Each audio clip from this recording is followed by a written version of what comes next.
I could push it for the day, and then you're buying me drugs afterwards. Yeah, that's why when you ask somebody to move, you need to be offering not just food but beer, just because we're gonna Yeah. have a hard time dealing with the physical discomfort. Yeah, it's to the point where we've moved enough times. I just am seriously contemplating burning the house down behind me when I move every single time now. And I look at my mom like, I ain't moving your shit, hire somebody.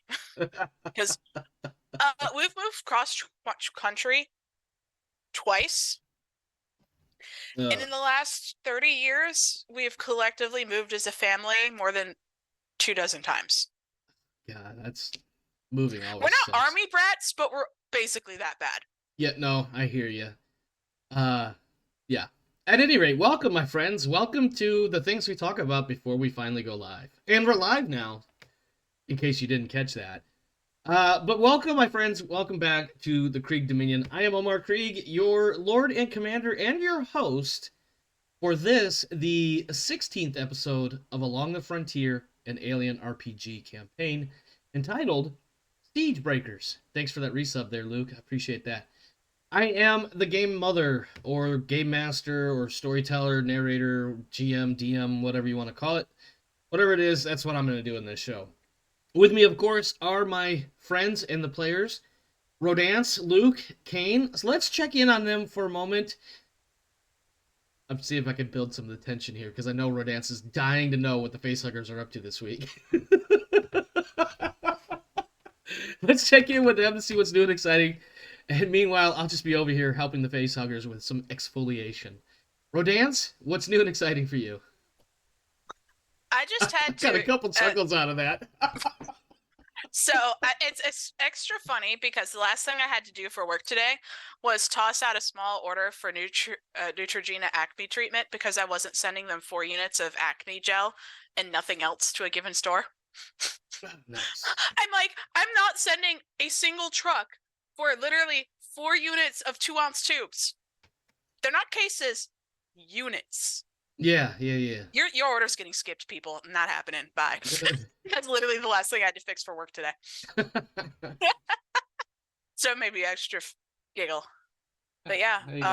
Right in there with exfoliating the facehuggers. Yeah, I also... It's been an interesting day of learning things. It's funny the things you can learn as you're training somebody to do something.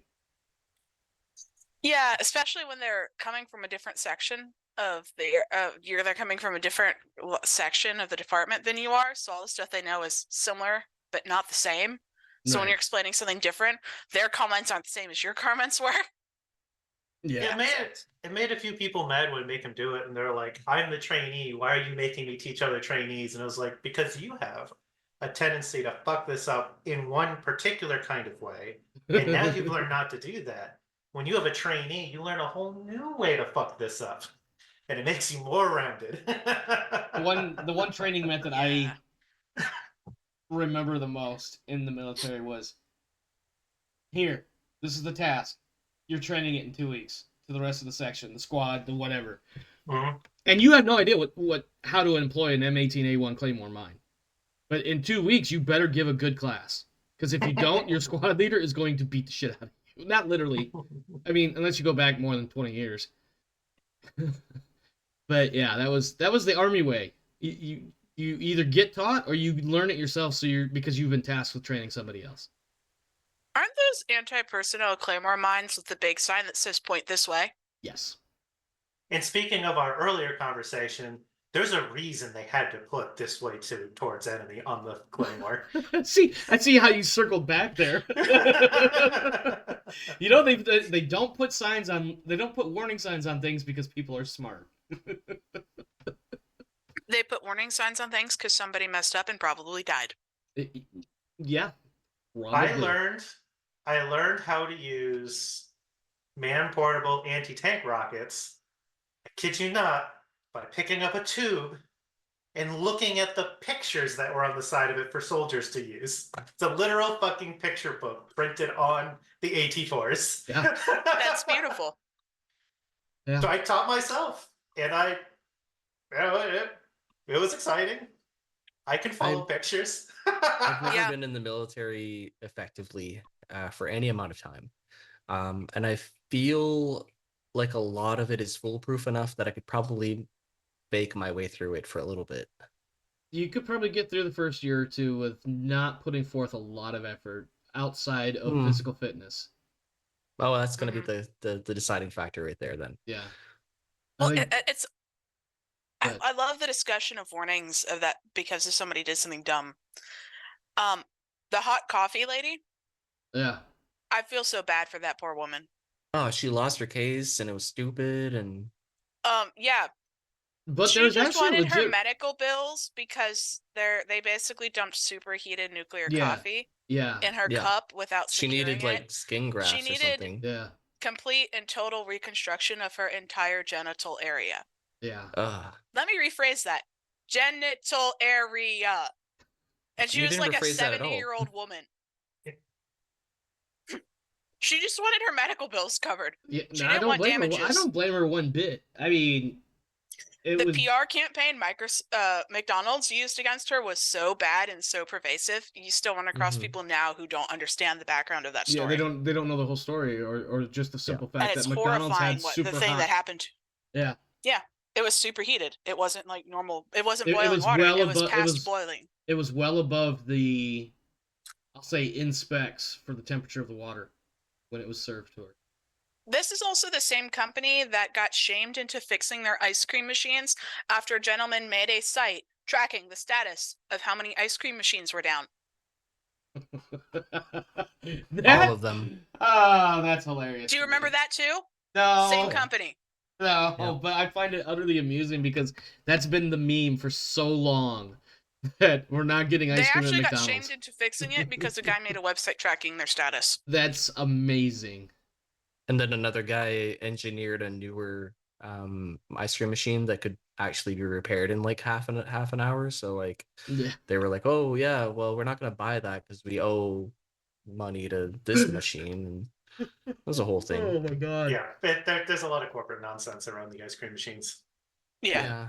Speaking of corporate Yeah. nonsense, before we get into the corporate nonsense that we're playing here, Luke, what's new and exciting for you? Well, you like that segue? I, That was an amazing transition, wasn't it? considering I'm the corporate guy here, I guess. Actually, I didn't even think about that Um, angle, but please continue. Well, I did active shooter training today. We were talking about that before the show. That's why I'm laughing, just to be clear. Yeah. So this is my office. This is not in a building, and not only that, but it's 3 provinces away, my actual office. And they wanted me to know everything about how an active shooter would be dealt with inside of an office building, including me having to memorize where muster points were for a place I've never been. Personally, I like the fire alarm. Yeah. I'm sorry. That was a slip of the tongue moment there. That was amazing. Oh my god. Me slipping the tongue when it's this late. Yeah, that happens. Yeah. You got anything else, or shall I move on to Kane there? That's it for now. All right, no transition for you, Kane. What do you got? I don't have to rearrange my entire life schedule. A mover finally got back to me, so I get to I get to pack my unpacked part of my life all day tomorrow. The 20 minutes that'll take? I mean, it'll probably take closer to 2 hours. Oh, okay. I got to throw all my clothes in trash bags and scoop everything off this desk and pack up my entertainment center. That's basically it, though. So that's obviously a move in the forward direction, correct? Considering Yeah. recent events and timelines and whatnot. Try not to throw too much out there, obviously, but That's all I got. okay. Well, I don't have anything. Well, I do have a couple things, but the one I have, and I'll share this and then I'll just move on. And the only reason why I bring it up is only because it's kind of been on my mind. So, brief story time, and I really hope it's not a Debbie Downer, even though it probably will be. So, fair warning. Back in, God, when was it? 2001 to 2005. For those that don't know, I was a U.S. Army recruiter. I was stationed south of Detroit, recruiting young men and women into the United States Army for 4 years, and I absolutely fucking hate it. I mean, there was plenty of good things that happened from it. I had some good times, but as overall, I hated being a recruiter. I found out yesterday that a young lady that I had put in the army actually enlisted her into the Army Reserve when she was a junior, becoming a senior in high school, and then by the time she finished her senior year, she ended up pregnant, so she didn't ship out. I think at some point she actually did end up joining the reserve, anyways. Well after the fact, I could be wrong, but anyway, found out yesterday that she died last week from stage 4 cancer. I don't remember what cancer she had. I had been following her on Facebook for years because we had reconnected at one point, and so I knew about the cancer and everything. And she actually kicked cancer's ass for probably a good year, if not longer. Had it in remission and everything. Like, she just super champed her way through. She was amazing in that way. But I know in the last few months things went downhill, and it seemed to go downhill kind of quick. But I knew what kind of person she was, and I knew she would bounce back. Well, unfortunately, there wasn't much bouncing back this time around. I just found out yesterday that she passed away. That unfortunate, and it's only that I bring it up because it's on my mind. So hopefully that isn't too much of a Debbie Downer, and if there's anything to take away from that, just stay up with your people, check in on them, and do what you can to support them. I guess that's really the big takeaway there. Also, fuck cancer. Cancer sucks. At any rate, Yes. let's get into something a little bit more exciting, like how I'm going to kill my players tonight. Before I do that, though, actually, because I have to ask this question every week, we've gotten really good about it, so most of the time I ask this question and there's really no need, but I'm going to ask anyway. Anything that we need to check in or update for talents and skills and things of that nature? Anybody need to make any rolls? I'm good. I'm trying to remember if we actually added the last couple things to my sheets. Give me a minute to go look. I have added not- my own thing when I logged on earlier. I have not added anything from last week that I recall. I can obviously do it now. Watts needs Merciless, and Wescott needs Banter. I wrote notes in the appearance section for me because I knew I wouldn't remember from last week to this week. Well, as it turns out, I like past me. I My past do- me saved me. Okay, Watts needs Merciless. Merciless. Is that career or is that general? I feel like that's general. It's general. He learns it from Kane and whatever appropriate downtime is coming up. I just wanted to add it now. Okay. He follows in Kane's example and regains stress points by murdering people. Yep, that Yeah, sounds so about right. Merciless. That sounds right. Okay, so Watts has Merciless, and then who else needed what? Westcott gets Banter. Banter. So during the little 10-minute downtime or whatever it is, Yeah. everybody gets 2 points instead of 1 now. Yep. And then you get a 3rd point if you use your item. Yep. That sounds Now, right. I don't know what Omar's going to do, but I made my banter people actually try to banter in order to get that stress. I definitely want. I don't want to be like. Excuse me. I think you guys know me enough by now that like it's one thing when you like. I'm gonna. Do you use really banter. want to hear about the taxonomy of stuffed cats? Listen, I don't need a 20-minute conversation when you could summarize it in 30 seconds. But yes, I do. Okay, all my cat plushies are in the other room. When it comes up, I might go grab some. Okay, well, you got the axolotl somewhere nearby, I'm sure. It's on the couch over there. Well, I see that there's one behind you, kind of orangish to your. Yeah, there you go. You mean my hot chocolate that I've had for a year and a half that still smells like hot chocolate? Yes, that guy. I remember that guy now. Or do you mean the psychedelic tribble? Love that tribble. I don't know the fucking hair, why. the cat hair that went. I didn't see it because remember I have you guys on a much smaller view than I would. My nose. I have you guys on my screen. You guys are much smaller because I'm looking at you through OBS, not on the actual Zoom window. Does did Winston get his Merciless? He did. Okay. Yep, he's got it. Does anybody else need anything, or shall we move on? I just wanted to say my sympathies, obviously, for your friend. Appreciate that. What I deal with similar things pretty much on a day-to-day basis because of life insurance and so on and so forth. So, I mean, screw cancer, right? Yeah, I agree. I haven't talked to her. Well, obviously not haven't anymore, but I hadn't talked to her in quite a while. But I'd followed just to kind of keep an eye on things because, unfortunately, there's there's some other drama there. She's got like 5 or 6 kids, and I Hmm. really hope they're all with grandma now. But it's all of that. That whole thing is so outside my circle. Like I'm literally on the outside looking in. Yeah. Kind of a casual observer. But it's like I said, it's been kind of weighing on me because this girl is literally 10 years, maybe 12 years younger than me, and battled cancer, kicked its ass, and then got her own ass kicked by cancer in the end. And it seems like virtually all cases that's how that goes. But she's far too young for all that shit. But she did the best she could in the time she had. So, um, So I'm just looking at my character sheets, and my people are still running around in their BDUs with a pocket knife.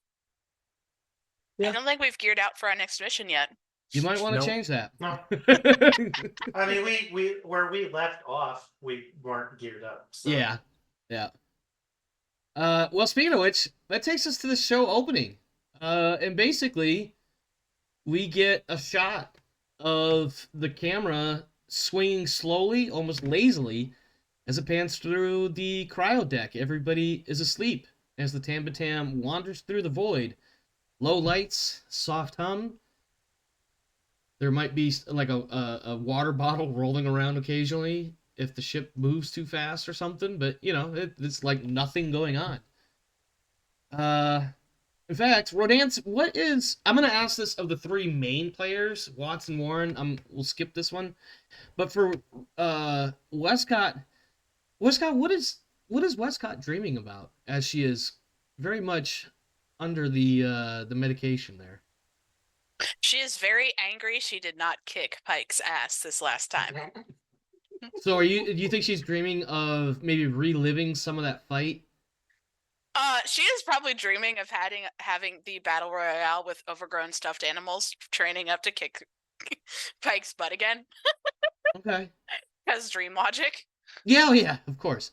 I think towards the end of this dream, you won't realize, in the moment that the dream is coming to a close. But I think what you get is, you gotta have this stuffed animal. Ugh, God, no, damn it!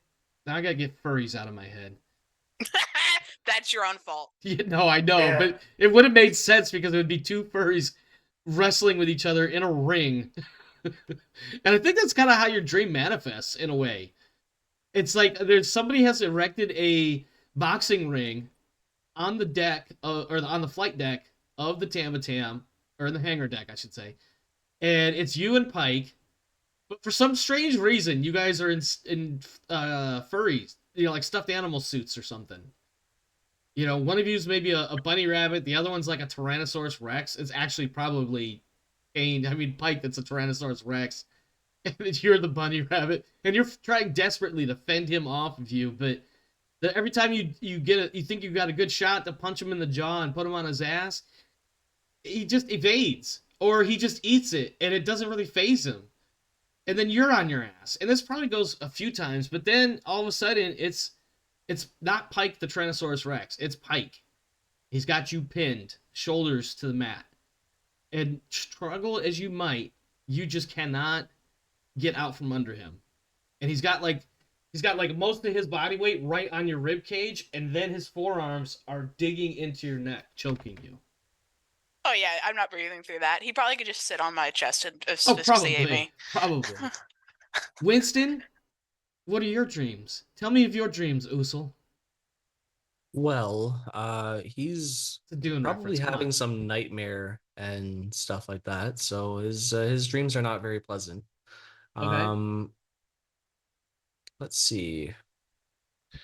Anything specific? You've got some mental anguish of some sort, or maybe not. Maybe the anguish is gone because It's getting there. you're pretty much committed, as we call it, to the dark side at this point. No, it's the way of Pike. Yeah, like you've got your dark helm and cloak. You just need to find your red crystal. So it's more of a revelationary dream.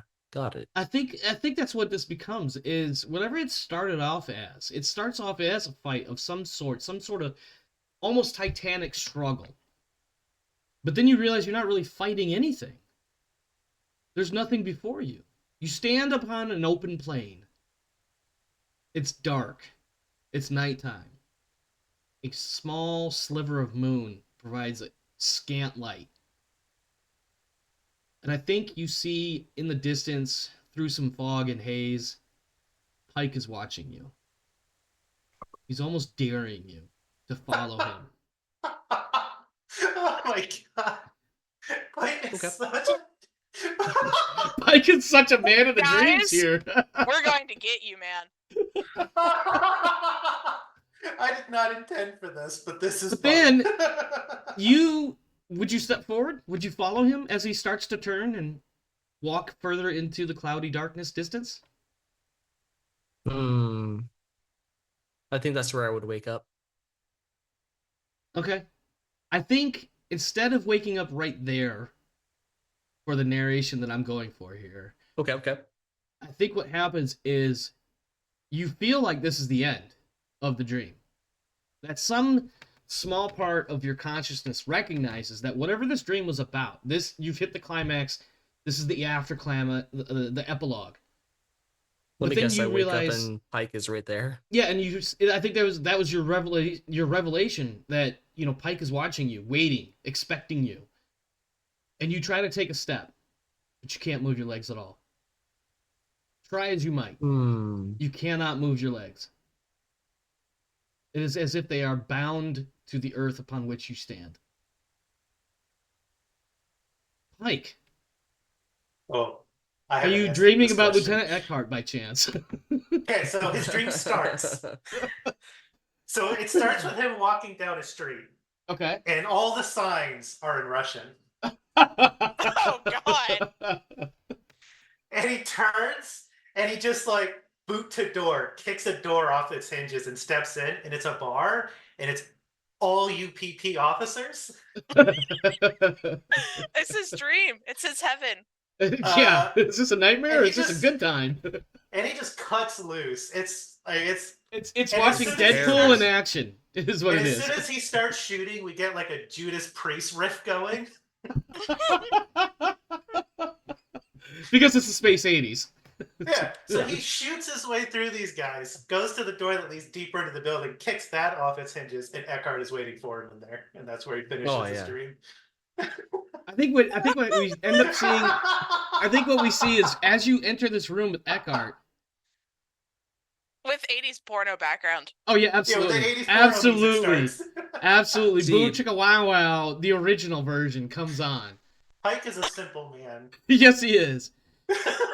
I think what happens here is you see Eckhart with her back to you. It's definitely Eckhart that you recognize because she's got no clothes on, so you know every intimate portion of those curves. But when she turns around, that's not Eckhart. It's a UPP officer with no That's clothes messed up. on. And she grabs you in a great big bear hug and starts kissing you. But then she's not kissing you, she's biting you. And not in a happy kind of way. And you yourself are now stuck in her embrace forever. That's just horrifying. Ugh. Okay. So Your And that's dream's when you wake worse. up. You are being given the gentle tones from Mother that you need to wake up. I need each of you to immediately roll a 1d6, please. So Yeah, I don't I've think always... this is gentle from Mother. Well, the tones are gentle, Oh, okay. but Yeah. the dreams and shit are not, and everything feels wrong as you're making this roll. Pike is fine. You gotta do a slash roll. Oh. Yeah, you know what it's hush. Oh, yeah. Yep. I'm Or just dance, having or my somebody's personal fine. revelation. Okay. Alright, I now need 2 for Watts and Warren, please. 1d6 each, that is.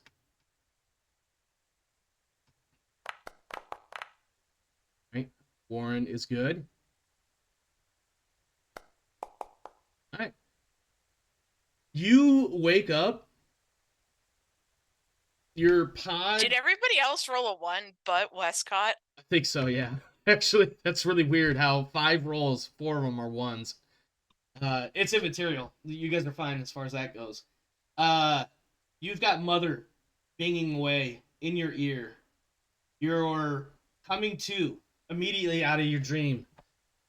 I think Rodance, you do a little bit of a shuffle and realize that's just your little sheet blanket, if you have one, or maybe it's your stuffy that you take into the pod with you that's laying on top of you, and you realize, you mean okay, the stuffy that I occasionally is either like meh or Yeah. pillow. yeah, exactly. But when you wake up, it's right here. It's right on your chest. The feel of Pike's weight as you're slowly coming to consciousness does that gradual transition into the feeling and the texture and the smell of your sister's stuffy, the one that she made for you, sitting on your chest. I have a Luke? question. Yes. A quick administrative question. Yes. Will you, because I'm looking at changing my buddy and rival, Okay. will you allow me to have one person beat both? That's a good one. We'll talk about that in a moment or two. Okay. Because I can see how that is possible and also not possible. Luke, I forget exactly what your legs were stuck. When you wake up, in the last half second of being asleep, you couldn't feel your legs. You literally had no sensation. Like, you're looking at your legs, you can't move them. You know you're sending the signal to your feet to move, but you don't even feel them shuffling inside your boot. And as you wake up, you start getting all of that sensation all at once. Your legs are dead asleep. You've got dead leg. Other than that, you're fine. It'll come back in a minute or two. You know, the pin prickly bullshit that you get when your limbs and parts of your... Yeah. Imagine waking up with your entire arm dead. I have. It sucks. Yeah. It's not Yeah. fun. No, it sucks. I'll sleep on my side and then my whole Yeah. like, oh, I think- it's terrible. I think for Pike, your coming to consciousness is somehow, you know, I'm sure I don't think there's an actual IV tube or anything like that inside the pod, but somehow in your case there is. You don't even understand how this happened. But somehow not only did you get this IV tube or some sort of small clear plastic tube inside your pod, but in your dream frantic movements while sleeping, you've gotten yourself coiled up inside it. Congratulations, you're entangled. You don't even know how the fuck this happened. You're just like, what the fuck is this? Yeah, Pike's just gonna grab whatever leads off of his body, grip onto it, and just abruptly sit up to rip it out of whatever. Yeah. I feel like that's exactly what would happen. I feel the medic maintenance person is going to be slightly displeased with Pike later. Well, maybe he should have been less, you know, what's the word I'm looking for? Less generous with the cables. Whatever the fuck it was. He just looks at it, looks around the room with like the dream he was at the bad ending to his dream and Yeah. this weird. Which should have been a tube. great dream, by the way. Yeah, he just sits up in the pod abruptly and says, "Fuck." Which is weird. Normally Pike's the one who's like together. And he'll step out onto the cold floor and start tearing at the fucking tube as he goes over to his locker to get his hydration pack. Yeah. And now I'm just picturing Pike doing the spiderweb ninja moves. Oh god. I In have his the nest boxers. As he walks down the dark hallway toward the locker room. So my front garden, along either side of my front door is generally infested with orb weavers most of the year. I literally can go out to like run to the ATM and back and have to walk through cobwebs both coming and going. Yeah, that sucks. Yeah. As you are getting dressed, you hear a new voice. This is one that you don't really recognize right away because it's a new voice in every sense.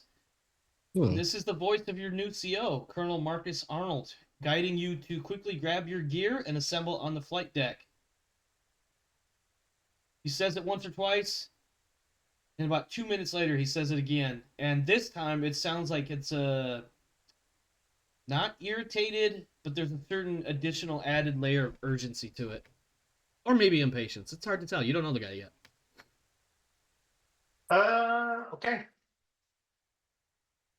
No showers. Gear the fuck up. Get to the cargo bay now.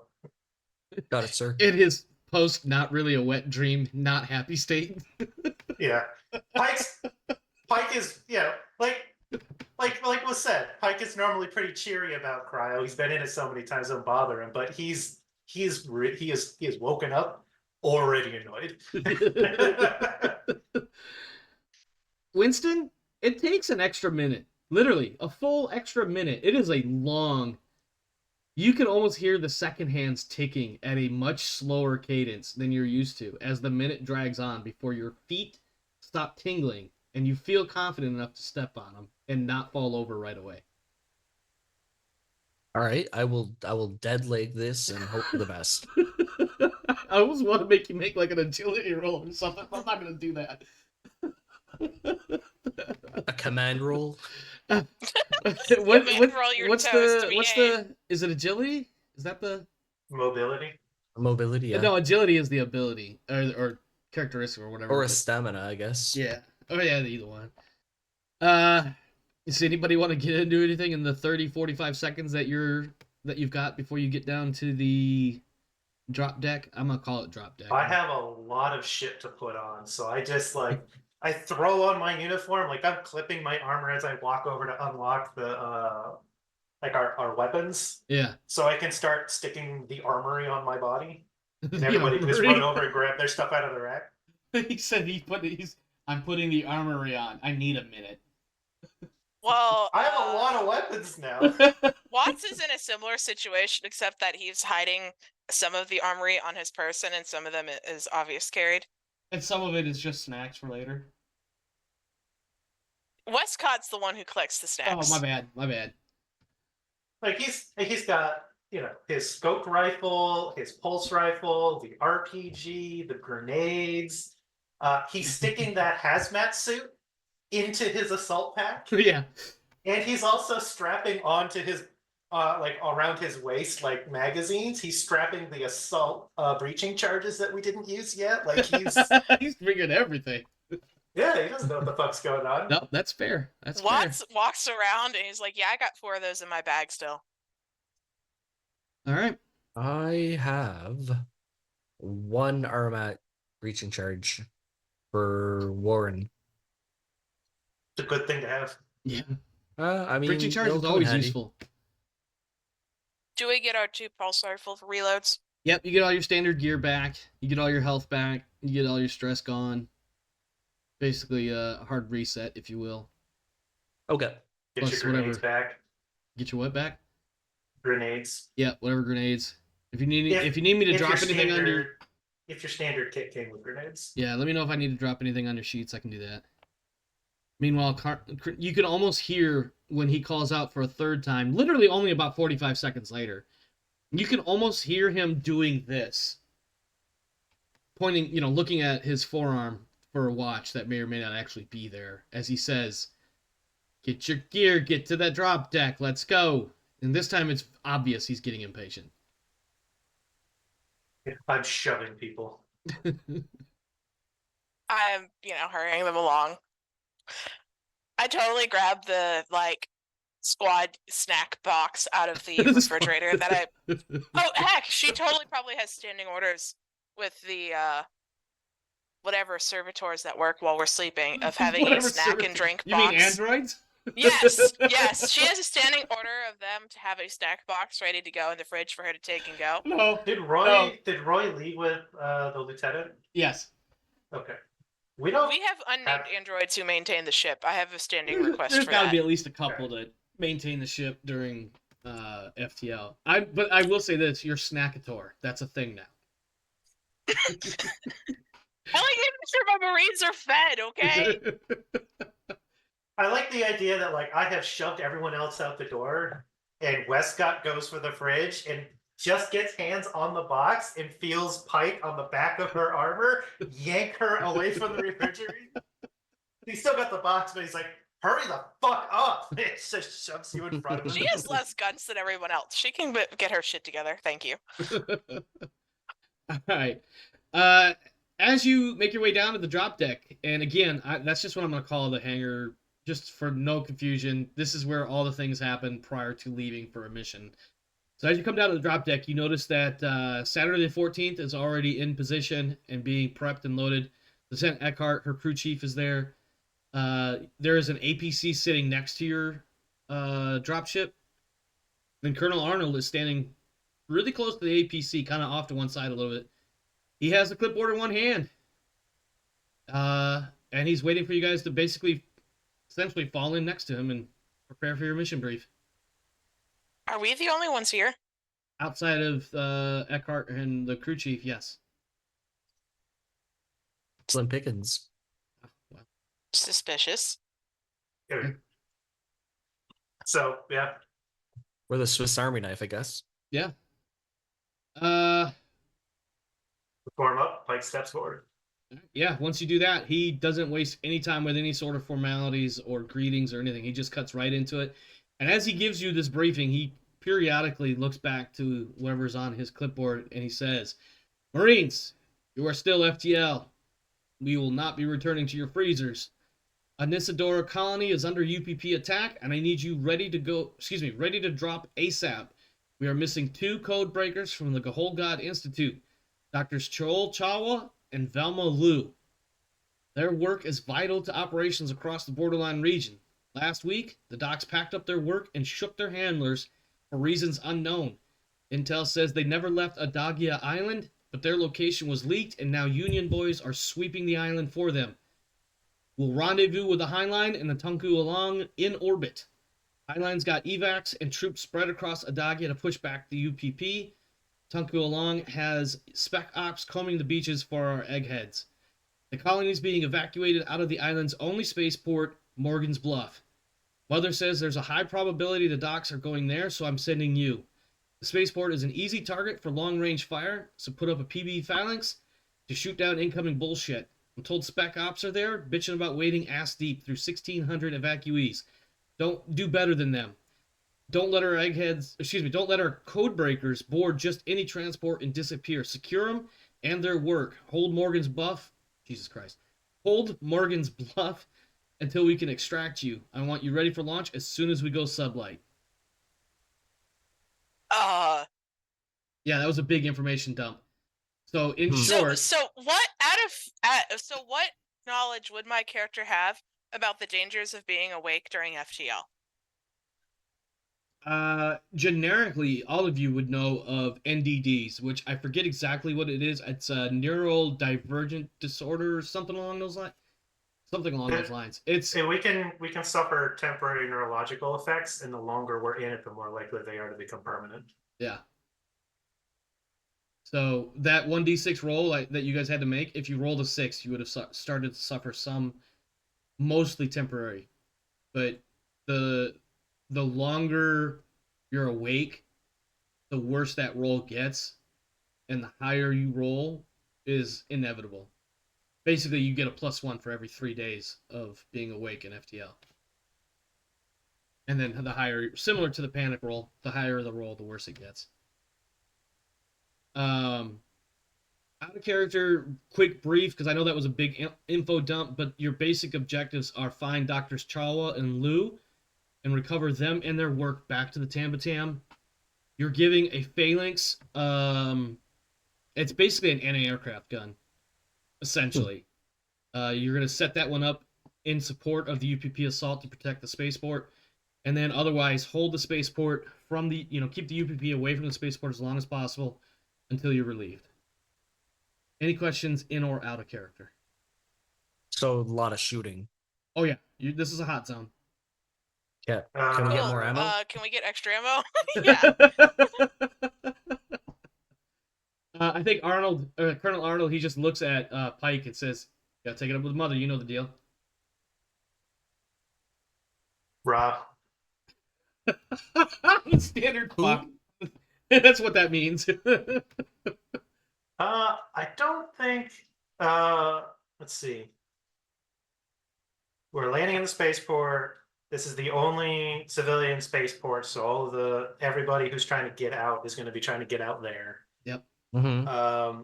He said that You there mean was a the team on the perfect- ground that had already complained about having to deal with all these people. There's already a spec ops team on the ground trying to find these doctors, but Colonel Arnold is sending you in there, expecting you to do a better job than they. Okay.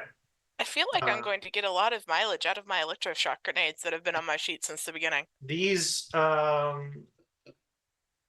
has the population of this colony been compliant with colonial law up to this point? Hmm. It's a good question because I remember reading something about them not necessarily being the most UA friendly, but also like not UPP friendly. They're almost neutral. Let me look at real quick. I forgot to take a note about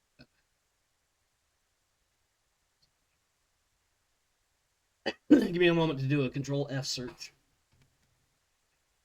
Yeah, I have a feeling that as soon as I hear that, I might be downloading as much from the mother network as possible. So I'm sure standard. I mean, the idea is I'm trying to gauge how difficult it's going to be to deal with the civilians. Like if Mhm. they already have multiple violations where the Marines have had to be sent out there for reasons, then it makes it much more likely that there will be arms in the civilian population. A normal compliant colony has no weapons. The only Yeah. people who are allowed to are like the colonial authority sheriffs. Okay. But if they're not a compliant population, there's a chance that they've been smuggling weapons for their own whatever, and then we have to deal with a bigger gunfight if we decide to vigorously suppress the locals. Yeah, I yeah. have a concern. The more dice we have, the more chance we roll a 1 and do an ammo dump. Yeah, I'm gonna try to make the roll to get us a bunch of extra ammo. Okay. Also, you 'Cause- don't have to full auto unless either panic causes you to or you choose to. So Okay, so can we choose to roll less dice than what we're supposed to? It's the panic dice that make you run out of ammo, not your regular dice. yeah. So I if know, you but- can keep your stress down, it makes it less likely you'll run out of ammo. But if I'm rolling let's just say Warren because he has a 5 in range combat. If he rolls his full dice and his agility, that's how many dice that he's rolling because he's got a 5 agility Yeah, and a it'd be- 5 The in more you range roll, the speed. better off you are. The simple answer is if you're at 0 stress, you have unlimited ammo. Yeah. Pretty much. Oh, okay. Yeah. Yep. Because That's the why reload really is androids- only a game mechanic based on That's your stress why dumping all your ammo. androids have unlimited ammo because they don't take stress, so they cannot roll stress dice to run out of Yep. ammo. Okay, Which so makes them This is I don't terrifying. do an ammo dump if I don't get a panic disorder. pretty much. If you can keep your stress down, then you're rolling less stress dice, and the So stress dice nerves are of what make you run out steel of ammo. and 10 Merciless. dice is Merciless good. is going to be really helpful. Merciless is going to be good for Winston, yes. Yeah. For Warren, he's going to want to try to keep his stress down. He's got Whatever he nerves of uses it. steel, so it's going to That help. will definitely help. It's not the panic conditions that make you run out of ammo. It's rolling a 1 on a stress die. So if you keep your stress low, you have less chances to run out of ammo. Oh, I see. Yeah. There you go. Okay, so that's It's a the thing numbers that I game. was missing. Yep. Yeah. All right. So- This But is I- the. I'm sorry. But I am still going to try to get us more ammo. Oh, absolutely. This is definitely one of those scenarios where having game mechanic or whatever 210 rounds, which is the standard UBL for soldiers going into a combat mission, you're gonna want a lot more than that because you like based on what he told you, and I already know what's going on behind the scene, but based on what he's told you, like you're going into a very hot, dangerous shoot scene. There's just no way around it. You're gonna be Just shooting. So They're A dropping hot, us an sweaty mess. anti-aircraft installation on a pallet. basically, well, it's big. We could throw a couple ammo crates on there. We just have to get approval.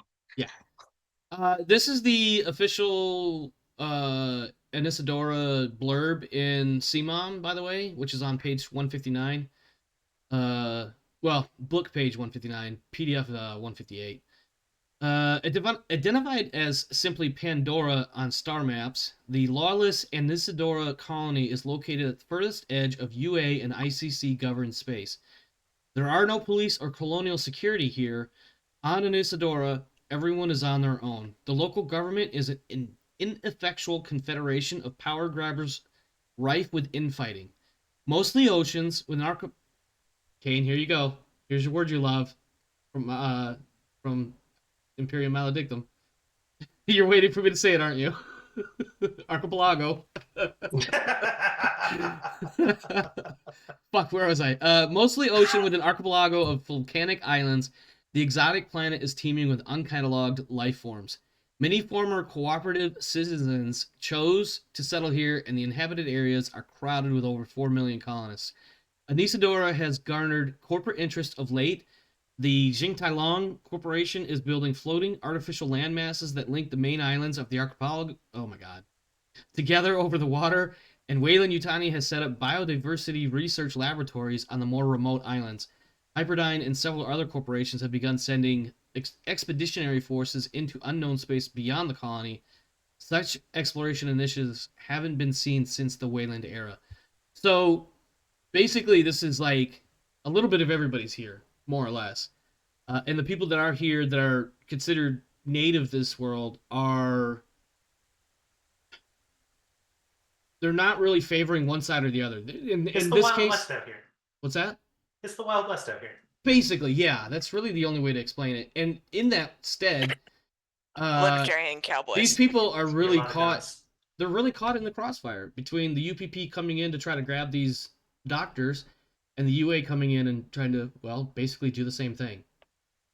Okay. And the people that are in no position to fight or no desire to fight are trying to get the fuck out of here. Morgan's Bluff is the only spaceport for this island and several nearby. So there are, potentially one or two other spaceports on the planet elsewhere. But as far as any major population center, this is the one for this area, and this is where the doctors are last known to be. Which is All why right, we've been so sending. I want to above board Yeah. talk to just as players. Yep. So I'm thinking of a twofold plan for dealing with this. I mean, when we land, our nerds are going to set up the phalanx, and it's automated. It'll do its own thing. But I'm thinking Pike talks to the ship captains for the ships that are on the pad and threatens to orbitally destroy their ships if they try to leave or take passengers without our approval. It's effectively stopping the evacuation. Okay, and then we And then you guys go into the team 2. you guys go into the crowd, having cut off this evacuation so everyone is going to be high key. You tell them that the Marines will authorize an expedite evacuation for anyone who turns in either or both of those people. I get the crowd in to help us out. That is certainly one way to win over hearts and minds. Not necessarily a good way, but that is a way. Okay. All right, so group A and then team 2. Yeah, so we will be setting up the anti-air, Watson, Wescott. Then you guys will be hearts and minding it over there. Okay. If you start even prepping, or if we start discussing plans before we get down there, Wescott is pulling down as much information as she can about the spaceport and the surrounding area and the terrain and satellite imagery, stuff like that. Stuff that'll make tactically securing the spaceport site easier.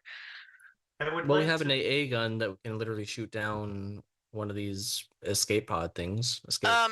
It's more of AA in the sense that we're counter shooting other things that are coming at us. The phalanx is it's not anti-air, it's anti-ballistic or something. It's a giant anti-vehicle laser multi-array thing. It uses up so much power because it fires such high intensity beams that we have to hook it into the spaceport main power system. It does not have its own power. It can absolutely shoot down ships. It can absolutely do it? Oh, yeah, absolutely can. Yeah. It can, especially the civilian ships, it will absolutely Yeah, these transports are they're really not much better than a standard 747 or something lifting off the planet. I've got a little bit more to read here shortly, but there's transports coming in from other islands, and there's a transport that comes down about every hour to take evacuees off planet. So you've got somewhere in the neighborhood of 747s, plus or minus, as far as, these types of vehicles. And they're not very well armored, other than maybe if some of the USCMC vehicles get involved with the evacuation. but a lot of those people are busy trying to. Well, you'll see when you get there. I think that's our plan. All right, so What do just you so guys I'm think? tracking, your plan is initially once you get on the ground, halt evacuation. Intimidate check. Yeah, intimidate check. Intimidate check. Intimidate check to get them to help you. Manipulation. All Yeah, right. basically, that's what it sounds like. And I have menacing now, so I can manipulation with my You strength. do have 2 uses of Nova. I do have. God, yeah, I'm but waiting for you to pass out at the worst possible time, or I'm not just gonna pop my overkill Nova. yourself into a situation you can't get out of. I would like to try to acquire some equipment from Mother. All right, what would you like to ask for? First, I would like to ask for a double ammo load. Approved. Okay. Just how much? So just Instead of 2 double the reloads, you number. have 4. Well, so we have 1 in and 2 reloads. So doubling our ammo would give us 3 more reloads. There you go. That works. So 5 reloads effectively. Yeah. Mother recognizes the high propensity for small arms fire usage. How many grenades should I have? Double your grenades. The starting amount is 4. For It Jesus. is. Keep in mind your encumbrance. That's all I'm gonna say. Yeah, I'm riding the list, the line. It should be fine. I'm butting right up to it. In fact, I'm shaking my ass on the other side of the line. Yeah, it's fine. The next thing that I would like to acquire, I would like to acquire 3 riot shields.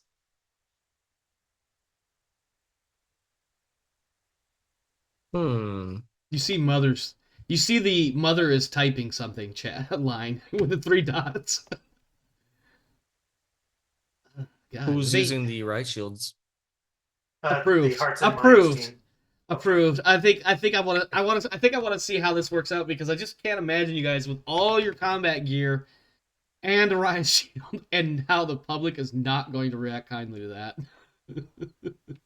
that. So Pike is going to take one of the riot shields, and then I think it's going to be Winston's team is going to be the Hearts and Minds team. That would make Yeah, I sense figured. with him. So Winston and Warren will also get riot shields. This will also be funny because Winston may get even further committed. This is your younglings moment, Winston. Go clear the Jedi Temple. And I have one last request. What is it? And how can I turn it down? I am requesting a smart gun.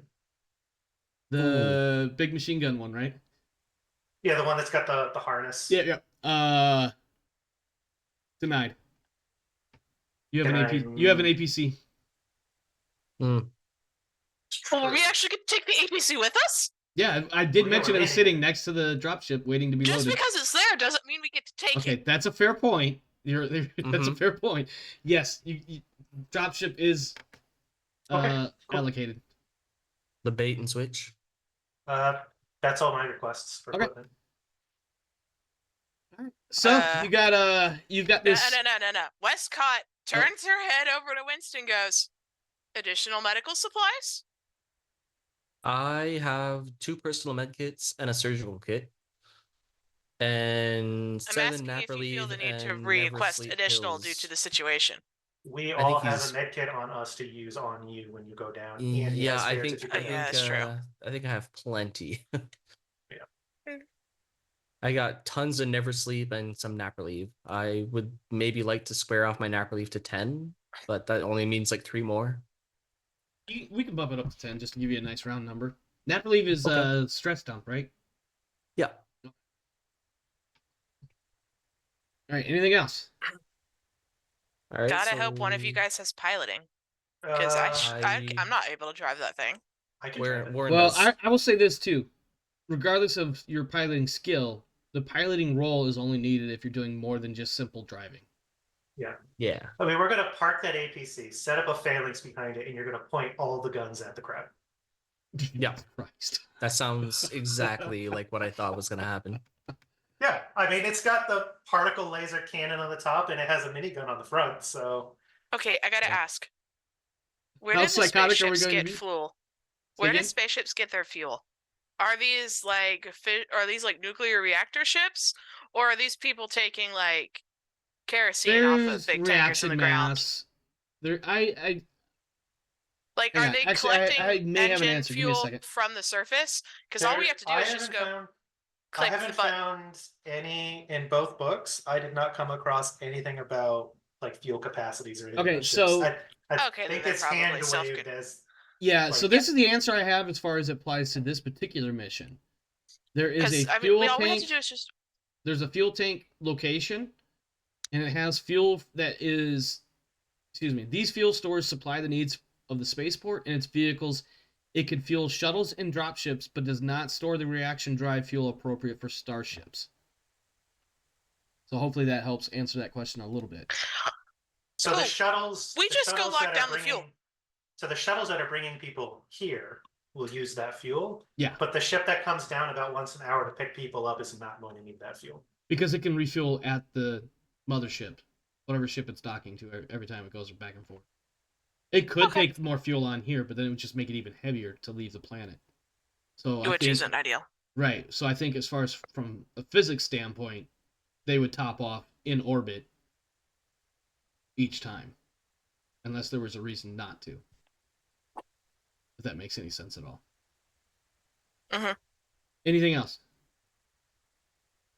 Um, Can I request electroshock grenades for the others? does the No. spaceport have surveillance equipment for like anti-crime measures, camera setup? Safe to assume. Okay. And right Well, just- shields. Riot We shields. have- The we riot have shield. riot 3 shields. riot shields were approved. Okay, where are they? I guess you're adding them later. Oh, yeah. I didn't even think about that. Okay. Who's getting them? I know Pike is getting one of them. Warren and Winston. Yeah, it's gonna be terrible. Wait. So, can I request double my standard loadout of electroshock grenades? You can request. It'll get denied. Darn, I only start with 2. I have I'll tell you what. It will be downgraded to an additional 1. okay. 1 extra grenade. Thank All right, you. Pike and Warren and Winston. Yes. Is that right? For the riot How much shields. do these things weigh? Wait. Oh, I only would one like to kilogram. give 1 grenade to Pike and 1 grenade to Warren. Pike's not going to take a taser grenade. Fine, then I give 1 to Winston and then 1 to Can Warren. you guys cross-load gear like that, or do you need me to do it? No, I can't. You have to. Shit. All right, you're I mean, giving one we can just know that narratively because Okay, they're yeah. just gonna. It's just a ranged attack roll that doesn't that does take that people with the damage. giblets. Yeah. Got If it. they're killed That makes it by a lot easier. electrostatic, they don't die and take criticals. That makes it a lot easier for me. I don't have to sit here and. Ooh, who's rolling Oh dice? god, I just test rolled it and because I was trying to get it to. Oh, there's no show description of item button. No, so the way the shock grenades work is if you score a hit on target, then they have to make a stamina check, and if they with a penalty, and if they fail it, they're knocked out. All right. Anything else? Mm, I'm good. All right. Found the box. So, I am going to read a bunch of stuff that you can basically assume that either you knew or you can observe on the flight down. It's going to take me a moment to get through all this, okay? This is more of like to kind of give you guys a visual impression of what you're flying into. Adagia Island is part of the island chain that makes up the Anisadora colony. People of Anisadora colony aren't exactly the most pleasant, and those on Adagia Island are no different. Most of the population here live on floating artificial island extensions along the shore, some of which connect to other nearby islands. The rainforested lowlands are mostly impassable except where wide rivers curve slowly through the dense jungle. Still being investigated for rare fauna and flora, rainforests are designated nature preserves and are only entered by corporate scientists. Tropical storms on Adagia are frequent, and those bring torrential downpours with high winds and poor visibility, which often delay the departure of bulk carriers. Mornings are often accompanied by a mist rising up from the jungle, which clears about 2 hours after dawn. The waters of Adagia are rich in eosamo, native salmon-like fish that are a well sought-after food commodity in the inner systems. Because of the Il Salmo, marifarms are the big thing on Adagia Island, with several fish pens located both along the shoreline and within inland saltwater ways. The Obsidian Plateau. Morgan's Bluff Spaceport takes its name from its location on top of a high plateau of black, glass-like lava rock overlooking the steaming rainforest of Adagia Island. Much of the Obsidian Plateau is dotted with dry scrub scattered with tall stands of reedy vegetation. The main road leads toward the inland river, marifarms, and related facilities, but there are some steep and treacherous paths down the bluff and into the jungle used by off-duty port workers enjoying a hike or small corporate survey teams looking for as yet undiscovered resources. A 3-meter high fence surrounds the port facilities, with openings for the main road in, as well as 3 fire gates used in emergencies. Employees live in a prefab housing just outside the main gate. And then lastly, a little blurb for the actual spaceport itself. Morgan's Bluff is the only spaceport on Adagia Island.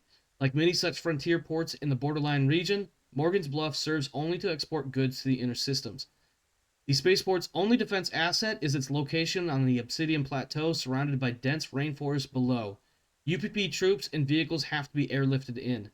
Otherwise, Morgan's Bluff provides barely any challenge to an organized enemy intent on seizing control of the area.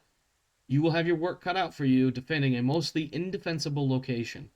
The perimeter fence protects the post from wind-blown vegetation or debris and from any pilfering that undesirables might attempt, but essentially it serves just as a perimeter marker. A basic checkpoint allows evacuees into the spaceport. There are surveillance cameras across the port, monitored at the small security station post inside the air traffic control tower. There are over 1,000 evacuees packed into the spaceport. A transport typically lands to pick up refugees every hour. Each transport can carry up to 100 passengers, meaning you guys get about a long shift's worth of time to get the job done. Your insertion.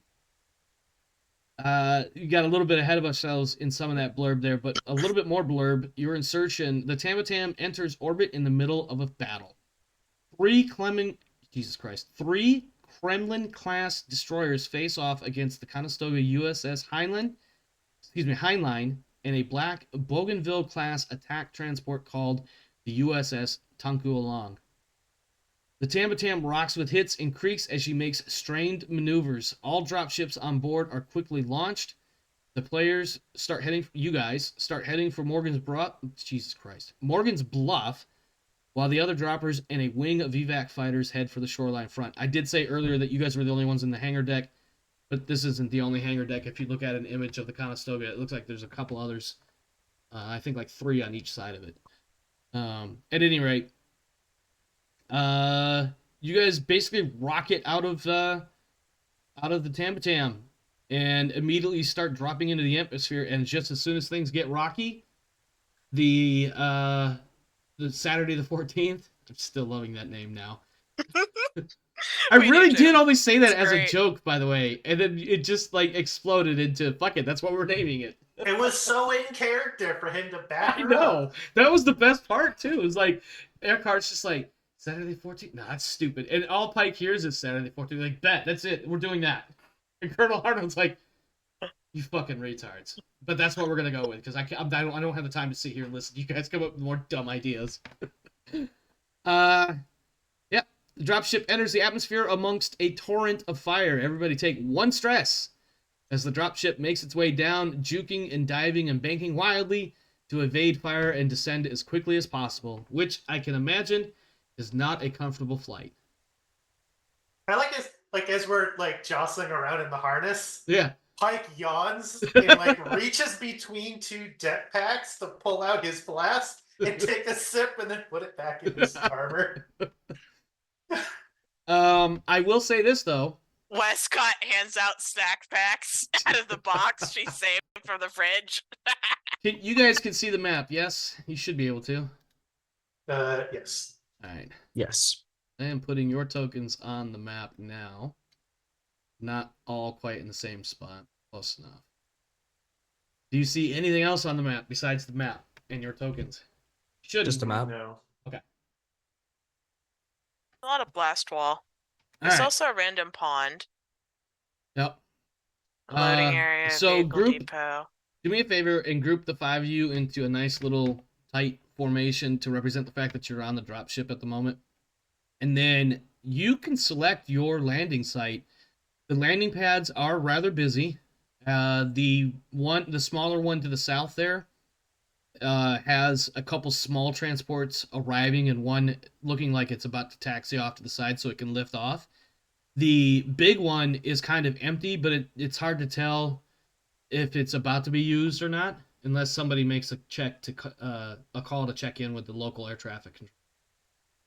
I'm not. I'm just gonna land. You're gonna take the big one? I've got to ask Eckhart: is she staying on station or is she returning to the Tampatan? She is. I thought I put that in here.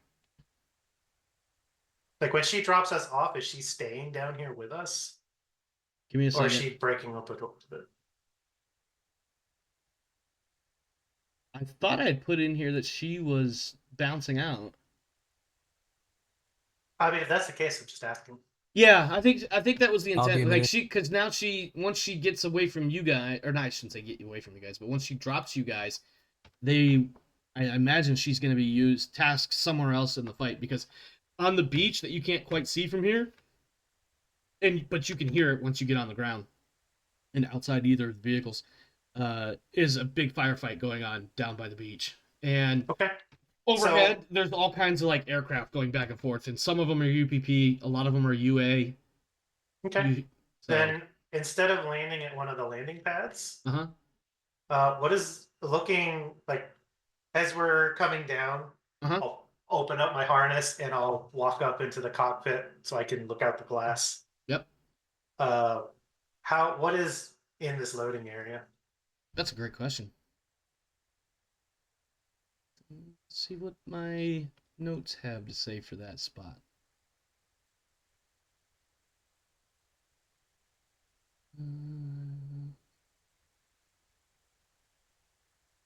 There's not much here. There's a couple of P5000 powered work loaders nearby. But it looks like this area is probably used to like hold cargo as it's getting ready to be loaded or unloaded. Great. So we can do a combat drop right here where Yep. she just touches down, we drive off, and she breaks out. Yep, exactly. I would like the touchdown here so we can immediately assume control of this checkpoint. Okay, that particular spot isn't really a checkpoint per se, but yes, you can grab that spot. Oops. You could definitely grab that spot if you want. The actual checkpoint, though, is over here. So, like, this is all, like, service drives and whatnot for inside the spaceport and anything that has to take place on the spaceport and under its normal operations, I guess you'd say. This checkpoint is more of a vehicular for moving stuff back and forth from, like, stuff that's being brought in outside the spaceport to be loaded, stuff that comes in that gets offloaded and taken away. Okay. So here's my plan. Yep. I would like for her to combat drop us in this loading area. That's fine. Ew.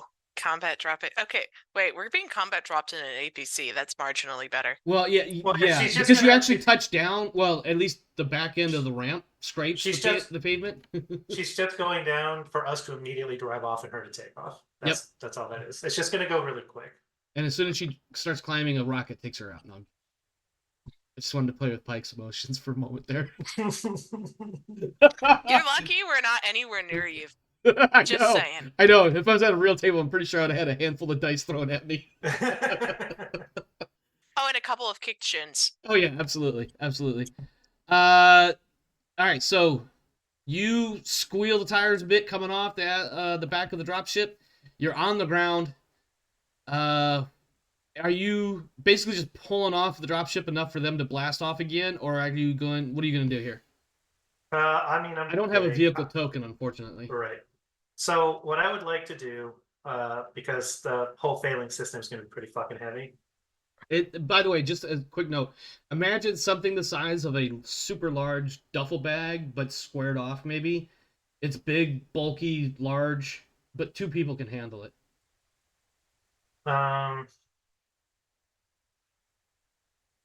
what is I was imagining something the size of a full pallet or plus of gear. Uh, so Go so ahead. this area here, like this is all powered. um, Like they've got I feel like that's they've got like floodlights and cameras. yeah. And, There's, I mean, this is pretty much the blast wall here. But there are definitely like in the distance you see these other buildings that have, it's obvious that the power is still on. I'll put it like but, that. I mean, I'm looking to see if there's somewhere around this area that we're at Like a where power we can hook junction. in, where we could just wire ourselves into facility power. Let me see here. So we can have a direct shot at the primary and secondary landing pad. Right, because if they're going to drop an assault force in on us, they're going to want to use one of the pads so they can drop and fan out. It's going to be a lot easier to drop more guys on the landing pads. If they drop within the facility, they'll only be able to drop a small group, maybe 10 guys at a time. Yeah, And the phalanx can still shoot at them when they try to make the landing. yeah, like Mhm. just looking at the map, if you're gonna grab this place, you could drop a fuck ton of people on the landing pads and rush the buildings, or you'd have to drop a handful of teams scattered outside the facility to rush those buildings. That would really be the smart way to do it. Or Plus, and just then we send a have- massive column of vehicles and heavy guns right up the main road, up to the buildings, and then just smash everything. Well, Is and there- plus, our APC can hold this barrier in the walls. Yep. Well, that's not where I'm going to leave the APC. Oh, you can put it at the security checkpoint. Okay. So you want to set this the phalanx up more or less where you guys are located right now?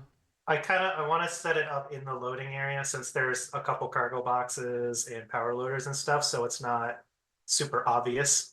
Okay. I don't plan to tell any of the locals that there's a phalanx up. And I want to make it so that somebody passing over doesn't just see a piece of green hardware in the middle of the open. Well, as you're wheeling your vehicle around and you're dropping the ramp on the back of the vehicle, or however exactly you load up, because I forget how the APC. I The think sliding side door. is it the side door right behind the driver compartment, more or less. It's a sliding door, yeah. Yeah.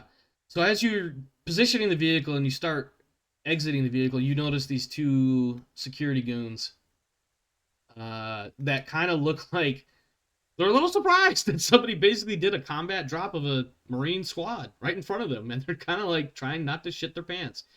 But the You short mean- version is like they look at you like, did they miss?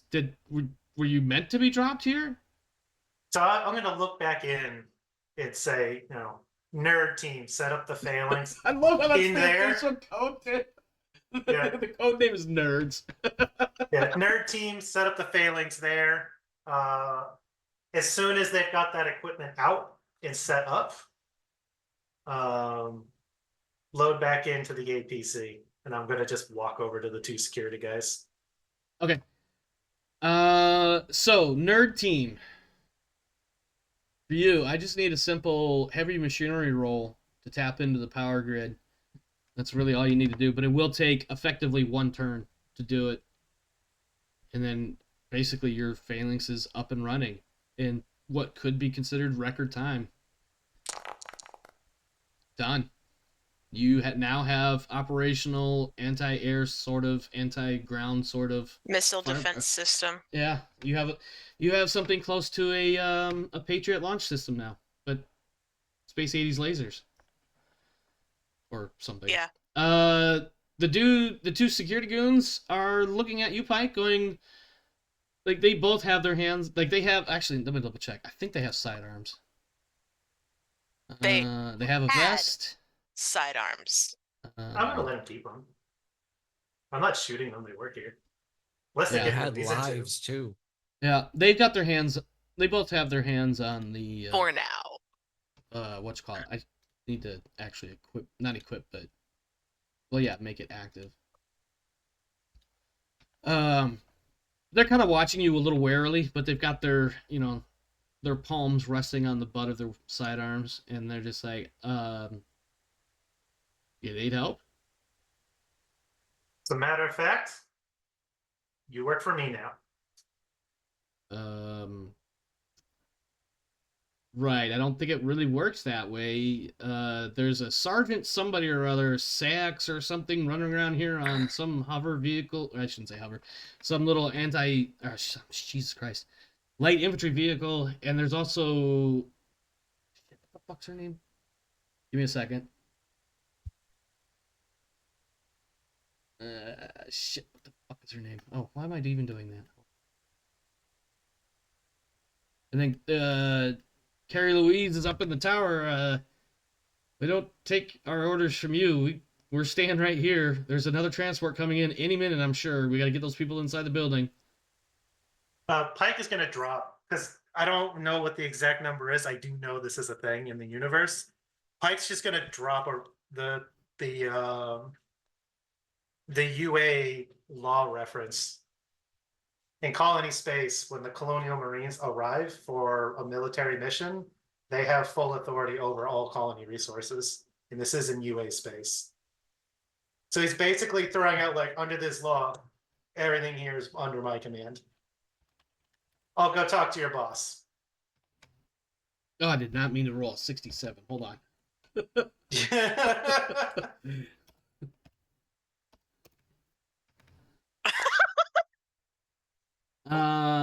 Fuck, I totally forgot what I was rolling for too. Like, I mean, I know why I was rolling, but I was trying to see, I don't remember. Fuck it.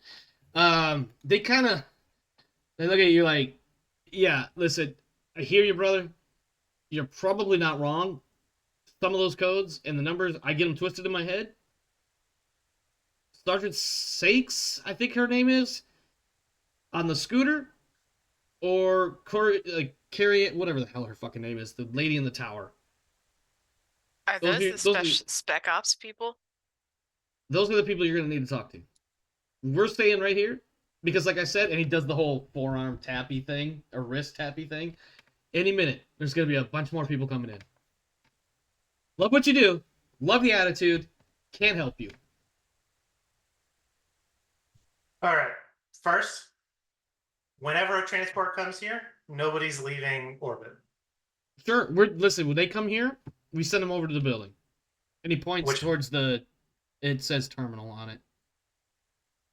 Or ship services. This one? Yeah, it's one of these two. Okay. It's next to the hotel and the CC. Yeah, well, I'm trying to think where, off the top of my head. I typed all these notes up and everything Saturday, but memory retention is not my. Yeah, so forte. the terminal is next to the air traffic control tower, hotel, and ship services and vehicle depot. Okay, so It's like in the that is middle. that, and then ship services is. You might need to zoom in and read the little text. No. I'm looking at notes. I've already got the map zoomed in. I know exactly where. I'm trying to find the ship services location key in entry or whatever. Oh, here we go. Where the fuck is?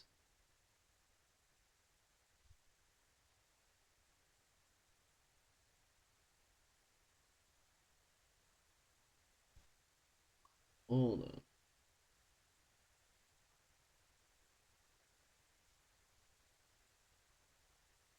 Carrie Louise, by the way, is the lady's name in the tower. Where is everybody? Of course it is. I dropped her name once and then I misspoke her name a moment later. And who's the name of the person on the security scooter? He called her Sergeant Seeks or something like that. He's not sure how to say her last name. Anyway, they're sending him out. He's gonna point at the terminal. I think that's where the people are being sent to, off the top of my head. So yeah. So when you're like nobody's leaving orbit or whatever, he's like, yeah, no, listen, people come in here, we send them over that way. We just make sure they're not armed and stupid. Armed or stupid, I think is what he says. All right. Well, commend your loyalty. You should definitely pay better attention to the rules and regulations of living out here in the colony. And as long as nobody breaks orbit, I won't consider you in violation of my command. And he just stares at them when he says that. I feel like I want to... Hold on. Hang on. I got to do this. I got to make a roll. I got to at least do something here. Yeah, I think he kind of shrugs, but he doesn't make it quite so inflammatory when he's like, Yeah, I hear you. It's a learning thing. Numbers, they don't stick in my head so well. I'm gonna look over and see if the phalanx has been set up. I think by this point we can argue that it has been. All right. I feel like All this right. is one of those conversations that's probably taxing Pike's fucking patience. One empathy. Yeah. Yeah. I almost want as a joke. Pike I was want to really, give him like- I want to give Pike- Pike a point of stress just for dealing with these civilians that he can't throttle. Pike was really like at a point where he's like, "Fuck with me, please." He's like, and if you don't like, they kind of recognize like Pike's not a small dude, and they're like, you got a lot of armor and guns, and you got that big tower gun thing over there. I hear you, but that's not our job. Like, I want to work with you. Can we just understand where the line is? Because I can't cross it, and neither can you.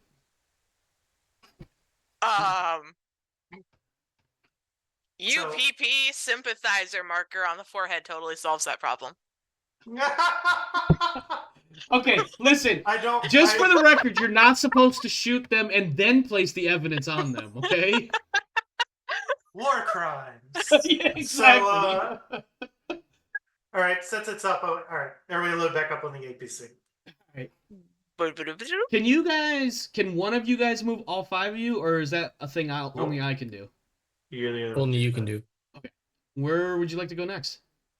We're going to stop by ATC. Perfect. Do I get to control the air traffic control? So So here's you can what see on the map.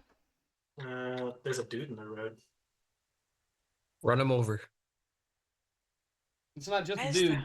That is another Marine riding a. Oh, shit. Hang on. Is that Sergeant Six on his security moped? It is The Scooty Puff Jr.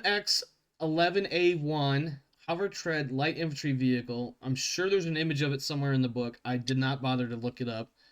It's probably a 2 or 3 seater armored doom buggy, basically. I believe. But yes, there is a female sergeant slamming it into park in front of your APC and Is this- dismounting the vehicle. Is this a Marine? No. But she looks like Okay. a Marine wearing black armor. Okay, And she's not exactly small. sure. So we'll stop. I'm getting it. Yeah, she's definitely stopped in front of you, and she's got I keep wanting to say an M4. It's an M41A1 or whatever, but she stopped in front of you and is standing in front of her vehicle expecting you to stop and expecting you to send somebody out to her. Yeah. So The we'll attitude is not just visible but palpable. Stop. Yeah, and Pike will get out. You're so the ones they this- sent? Yeah, What's your mission? I got 2 scientists I'm looking for. They Yeah. cannot leave unless they leave in my custody. Well, that'll be an interesting way to turn things out because it's exactly what I'm here for. I got a whole team looking for these fuckers. Cool. We're here to check. We're here to look at the spaceport. I heard that you've got Marines checking elsewhere. Yeah, the spaceport. There's, God, I almost sounded like AP for a second. I'm sorry. I was about to say something like there's more to the spaceport than just the spaceport terminal. Sorry. Oh man, I never realized how much he could rub off on somebody. So I think Pike wants to. Does she look unnaturally big like Pike does? Oh yeah. She's about his size. Okay. Do y'all have like a secret handshake? I feel like it's think one of what- those inherent things. Yeah, I think we just look at each other and we both know we're AWs. Unless you guys have name tags exposed on your armor, which I don't think you do. I could be wrong. No, we don't, but that's where we're like looking at each other, asking like, does she look freakish like Pike does? She looks at you and she's like, "I'm Sergeant Sayx." which I'm probably totally mispronouncing personally. I'm sure she's Okay. saying it right. Say it. So this is like the Okay, equivalent of like two AWs just sniffing each other's butts. Basically, Yes. yeah. But her saying that is 100% dead giveaway that she is an AW, Yeah, and he introduced himself as Sergeant Pike. which she also absolutely would recognize without even thinking about it. He is also an AW. All right. They got more of you in that damn thing, and she points at the APC. They got four normies. Okay. That's slightly more reassuring than what I'm working with. Listen, you've got your mission. I'm not going to get in your way as long as you stay the fuck out of mine. Clear? What are you doing? And I'll stay out of it.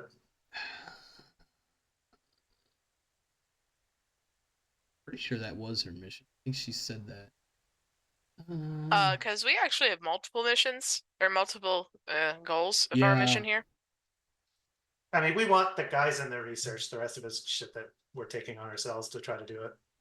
No, we were specifically told to do this in support of that. Not tonight. I can do Right, it tomorrow. right.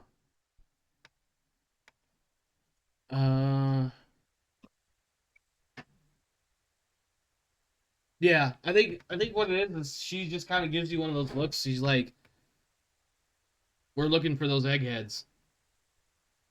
I guess the first one to find them finds them. Otherwise, keep the UPP out of here. We're not working together." I don't think. Let me rephrase that. I don't think she's gonna Is say the that right out. entire AW program full of people with one empathy and one wits? Yes, actually. Basically. God. Let's. Yeah, we're about to have one They let less them have AW. entire teams like Pike- that? No Pike wonder. Pike looks back and says, "Let's share frequencies so we can share info. The sooner we find them, the sooner we can both get the fuck out of here." She gives you. And when he says "we," it's definitely like the way he phrases it is definitely you and me, not the normies. Yeah. Yeah, I'm I think pretty she's she gives you, she calls it the Bravo channel. Okay. You and I would recognize it as something like the ONI net Mhm. and not the actual command net, Yeah. but she calls it the Bravo channel. Sadly, sometimes the ONI net becomes far more chatty than the command net is, and that's fucking annoying. Anyway.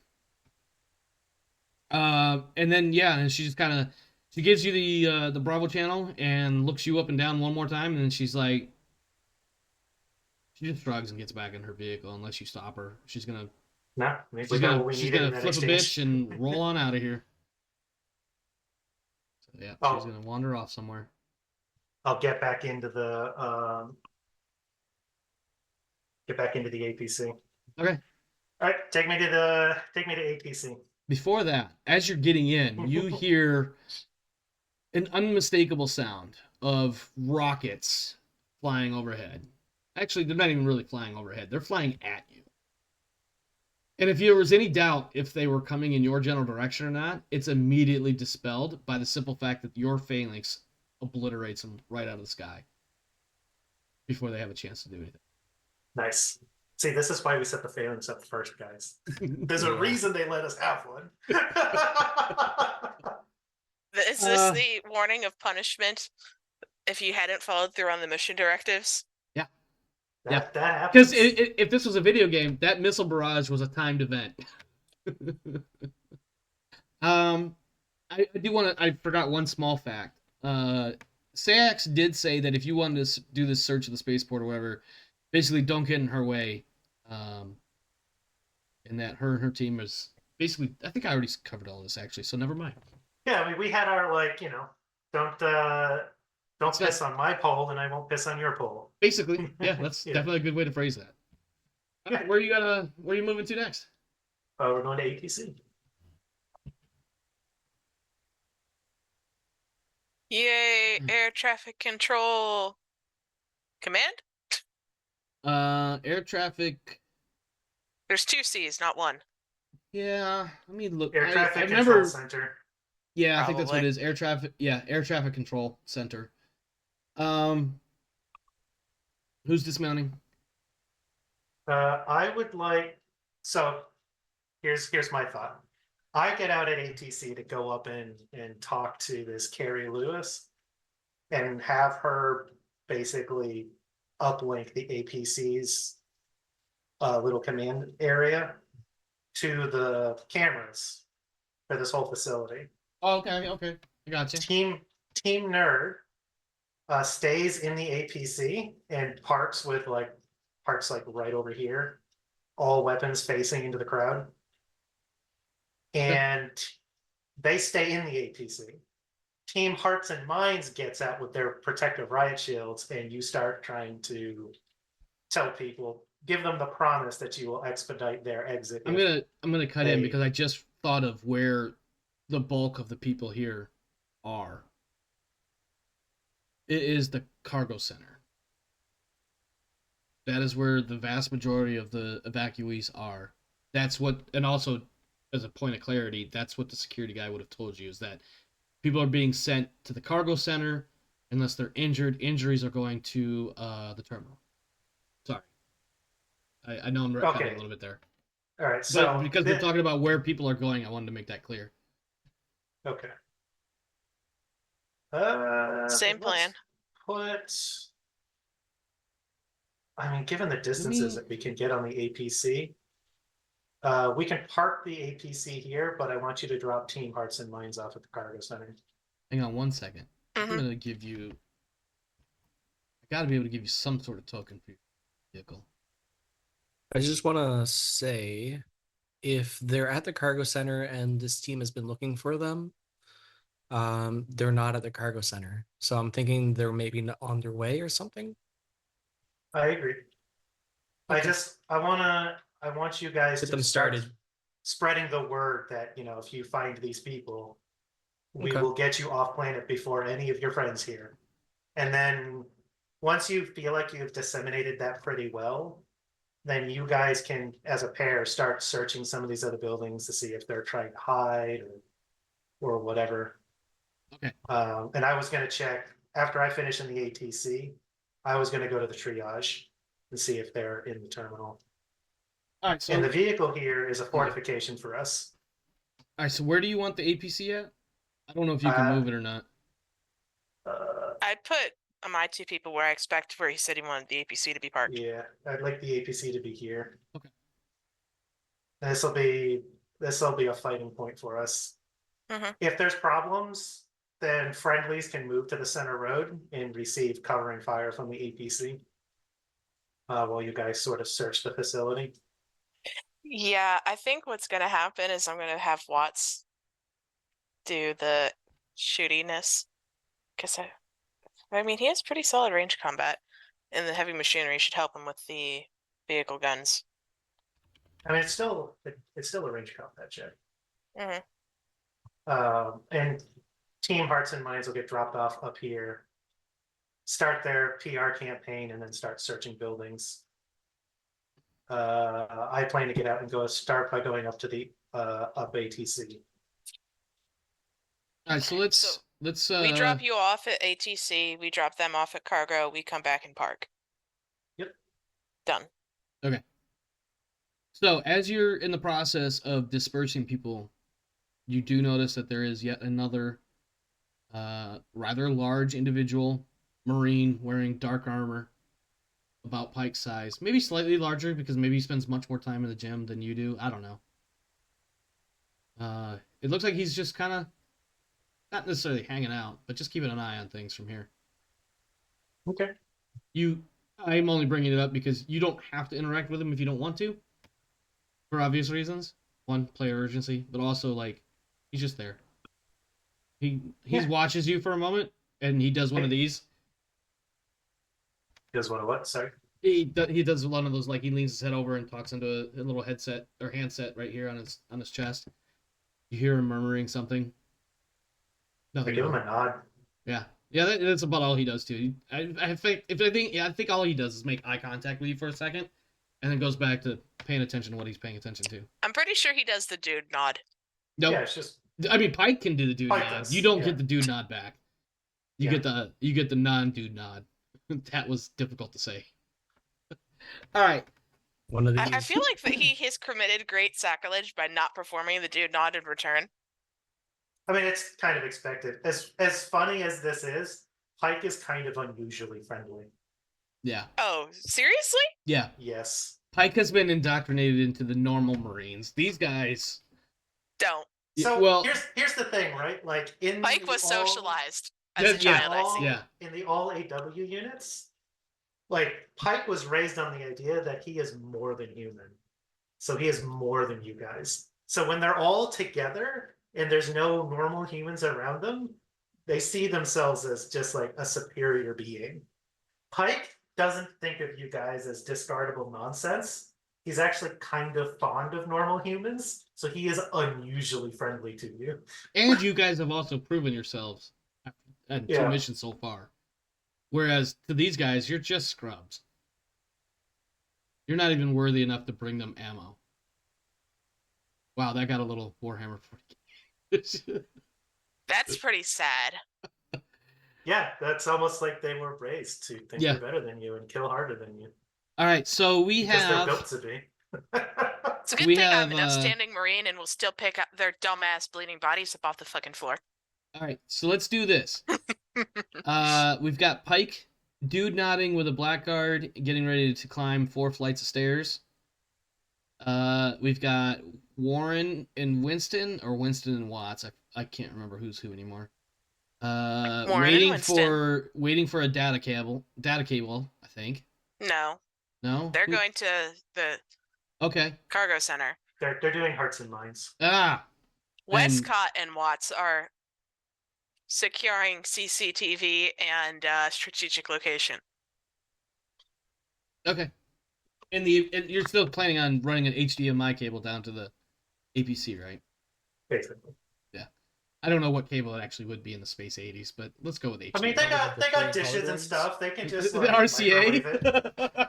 I may not even need to wait. I might just hack in and have it anyways. I mean, so Pike doesn't want you hacking. Pike says he's going to go get you the CCTV. All right, let's do that scene. Okay, I'm heading up 4 flights of stairs. Yep. Look at my locations. ATCC. So the Air Traffic Control Center is a 4-story tower, panoramic windows providing a view of the port and across the landing pads. Communicates with arriving and departing starships or shuttles. The top floor is dominated with an open plan office space and serves as the operations control center for the entire spaceport. Security office and an armory on the ground floor. The rest of the building is pretty much office space. There are no defenses here for the tower. And then up at the top in the big air traffic control room is this little old lady. I shouldn't say little old lady. She's not little old. In fact, I think, do I have a description of her? Nope. Probably like mid-30s, 40s. 5'6", 5'7", average frame. Working professional. Yeah. There you go. Yeah, and I'm thinking like short curly brown hair for some reason. I don't know why. As soon as you come in, she whirls about, mutters something into her headset to some aircraft coming in, and looks at you, and she just like, okay, and then turns back around to her radar screen and calls another aircraft. I need to talk to Carrie Lewis. She whips her head back around. That's me. I'm busy. I need 60 seconds of your time. I can give you 30, and then directs another aircraft to change their approach vector. I need security camera uplink sent to the APC parked just outside. I take it you already know what we're doing here and who we're looking for.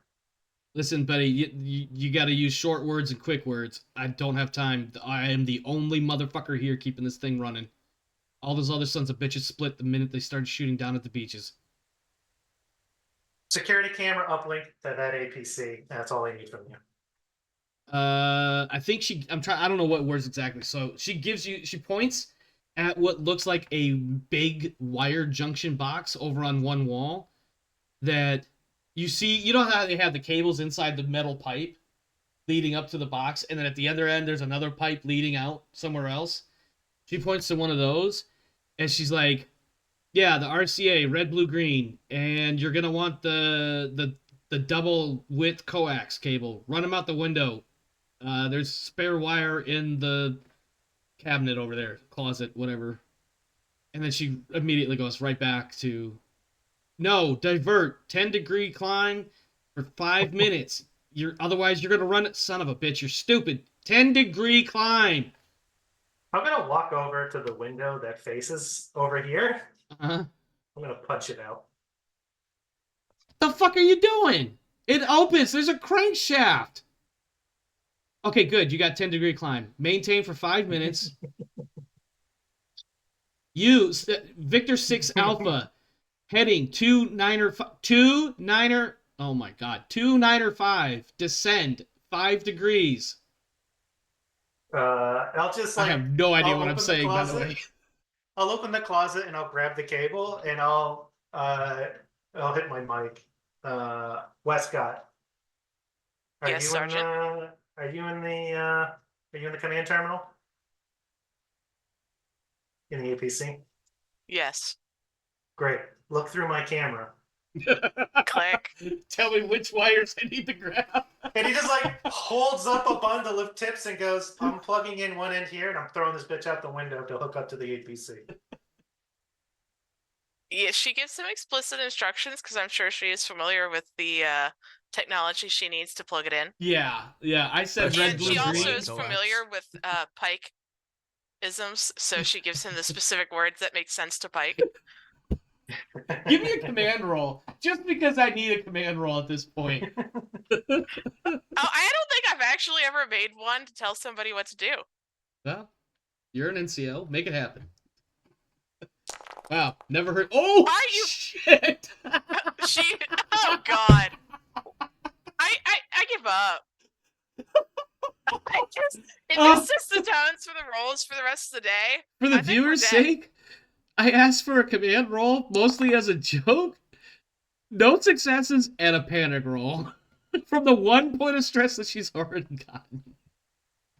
I just what the hell? I think what happens is you're trying too hard to give simple instructions to Pike, and Pike is just getting frustrated. Because he's been given the cold shoulder by 3 separate people in the span of an hour.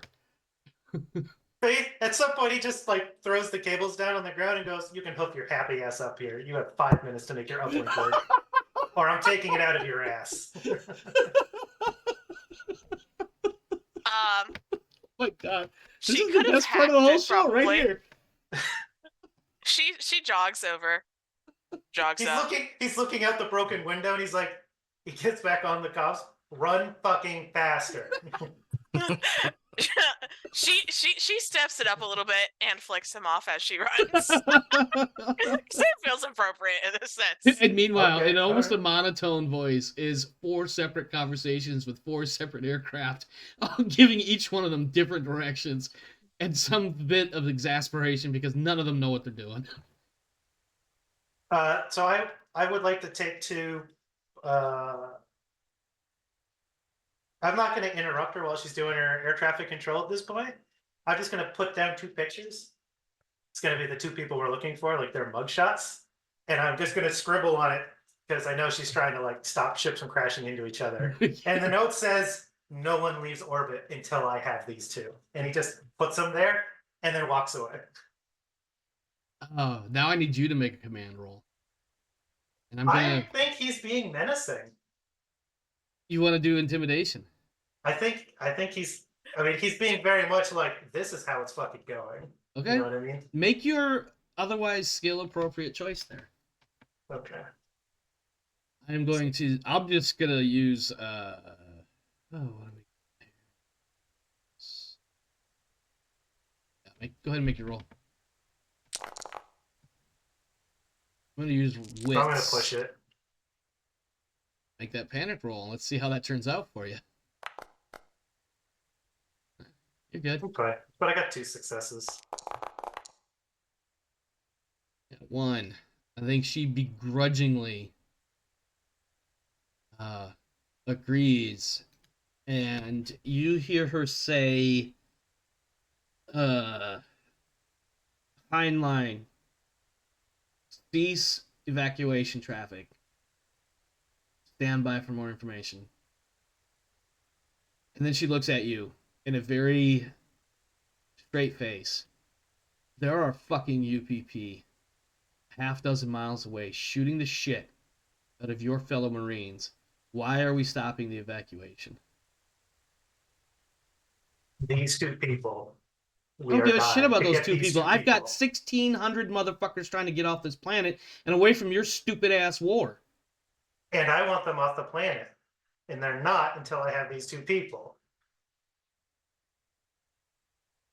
I don't even know how she would respond at this point. I don't know how I would respond to this, but I'd probably go tell you to fuck yourself, except for the fact that you clearly have much more firepower than I do right now.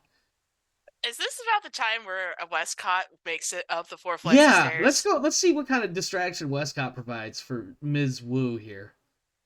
So, I think that's what you hear. As you're walking in, you're hearing this almost heated exchange between Pike and Ms. Wu, who also has not been identified specifically.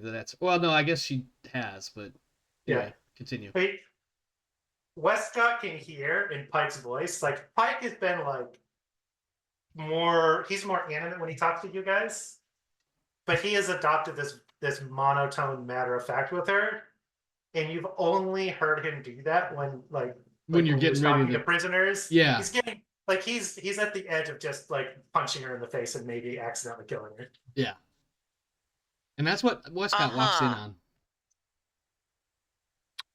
She just looks around at the hot mess and just asks, "Where's the rest of the air traffic control staff? Because it can't be just one person."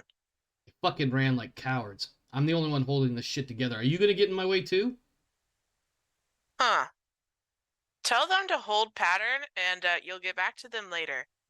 And she just walks off to the deal with the cables. Give me a command roll. Or intimidate if you think you can intimidate. I mean, I've already passed the intimidate. No, that's fair. That's fair. I think she just says it in nicer terms. Yeah, with the commanding air as opposed to a scary one. You may or may not see this as you turn to walk away, but she definitely gives you the coldest of death stares ever. And I'm sure Pike is going to glare back at her for me. Yeah. Oh, no, this is directed at Wescott. But she keys up the mic and says, Heinlein, confirm. No further evacuations until further notice. We have an issue down here to attend to. And she waits a moment. Roger that. And then she looks over at Pike and she says, I hope to God whatever the fuck you're doing here is quick. These people need to get the fuck off this planet. Also, I have 3 more aircraft coming in with more bodies. So please make it quick. Now, unless you got anything else for me, there's RPGs up in a locker on the roof. I need to get back to this shit. Pike is going to walk over to Wescott, and he's going to go to shove her at a wall. Ooh. Wescott's getting shoved against a wall. Okay. Is that what I heard? Are we doing a contested roll, or is this just happening? Wescott doesn't know exactly that it's Pike that did it, so she would attempt to contest it, but I know she is going to fail. So, close combat? Yeah. Yeah. Man, that's a lot of dice on the screen. You've got to be. Wescott's just not having a good night. Oh, that dream is really getting to her. You keep your shit together, but you are... I imagine you're fucking... At first, you're shocked, then further shocked that it's Pike, and then now you're just pissed. Because I think part of your dream comes back to mind again. But you can interpret it as you like.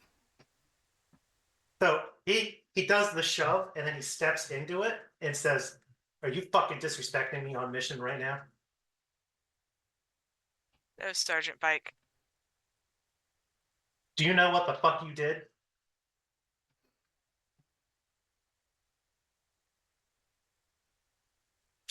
Yes, I have. It's when you flip them off.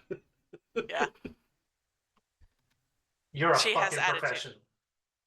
Now get your uplink working. and he'll make me go down the stairs. Yeah. Give me a contact roll, please. Hopefully, I used up another one of your shit rolls. God, right? You can use all of your dice for this one. I don't think there's... Yeah, all right. Yeah, you now have a successful feed from the surveillance, or excuse me, security surveillance fed into the APC. And as you're hooking in the last bit and Pike is heading down the stairs and out of earshot, Carrie Louise looks over you, and she says, "Is he always such a fucking asshole?" And before you get a chance to answer, she does one of these. She like puts one finger up to you, taps her ear. No, I said heading 2, 9, or 5. Write it down if you have to.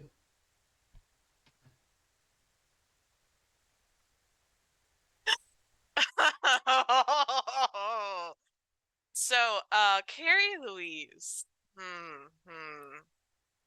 Pike's not there anymore. Yeah, you say whatever you want. Maybe you shouldn't. I don't know. I'll leave it up to you. No, she's actually now very, very angry at Carrie Louise. She walks over and doesn't do a Pike. She just stands there at a moment after she tosses her cable out the window appropriately and just stares at her going, "Let me point out that you're dead 3 times over in the time we've been here, so just be happy that we're here and you're not. Okay? Leave my sergeant alone. He didn't done fuck all to you." And she just walks down the stairs. All right. We can fight amongst ourselves. Oh yeah, No no, one's absolutely, allowed to pick on my Marine. absolutely. Too bad Pike wasn't there to see the expressed loyalty all of a sudden. Anyway, We're allowed to be He didn't busy see with it. each other all day long, but they're not allowed to do fuck all. Oh yeah. Mm-hmm. Who is in the APC? Is that your other? Myself? Is that the other one? Yes. Give me Watts making an observation roll. Oh, he's good at those. But are you going to be good at it? Apparently, yes. Okay. we can't be first certain thing- the way this is started. Thankfully. The first thing Watts sees as Winston and Warren enter the cargo center. Oops, let me do this. Is a slew of people inside the cargo center. There are a metric fuck ton of people. There's about 800 people in there. Scattered amongst them are a handful of security personnel, and also two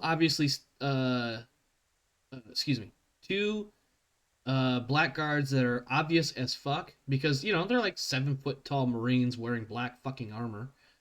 And as Warren and Winston enter, standing nearby, almost as if he was watching the door at a kind of a weird angle. So let me put him kind of like here. Looks like he's about 30 to 45. Average sized man, short hair, brown. Looks over at you two, and for a moment, a smile is seen on his face. That smile is what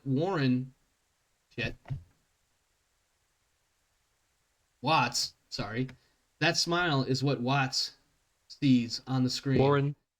Nope, Watts. Watts is watching this happen in the APC. Oh, He's got okay. the camera feeds. Yep. And so he sees the smile on the security camera. Suspicious person. I'm assuming that would be like what, 7 o'clock? Yeah, Basic something description. Somewhere in that area. So Watts gets. He just radios Hold on. over to them that, All right, hey, here we go. suspicious person, Stand X by. feet away from you this direction. Yeah. Super Watts suspicious. So Watts gets 2 views of this shot, right? The smiling guy. One is on the security camera. One is on Warren's body camera. So the angles are slightly different. But we see, as if this were a TV show, we see the smiling face, and then we see the green lines of a TV as the camera pulls back. And it says at the bottom of the screen, "To be continued." Nah! Yeah, Yeah. that's about the right time. Yeah, it's about that time. So, When we get back next week? Question mark? Leading question? Yeah. Kane is giving a thumbs up. It almost didn't make it through. When we get back next week, we will start with the Smiling Man. Let's do experience points. Everybody gets one for participation. I mean, It's a no-brainer. okay, I'll accept that. I think Winston is like literally the only person that really. Well, Winston and Watts were very low key for this episode, but sometimes it just works out that way. They did make a roll to put the big shooty shoot up. The big shoot up. Yeah, Warren didn't do anything, and Winston. Oh, you know what? I'm sorry, I interrupted you. Please continue. No, Warren didn't really do anything, and Winston may have said like 3 words. Yeah. Kane, I meant to get back to this, and I totally forgot. You wanted to make your buddy and your rival the same person. Yes. Explain. So, okay, so I want to put Wescott for both. Okay. And this is for Pike, just for clarity. For Pike. So I want Wescott as his buddy because that's his NCO friend.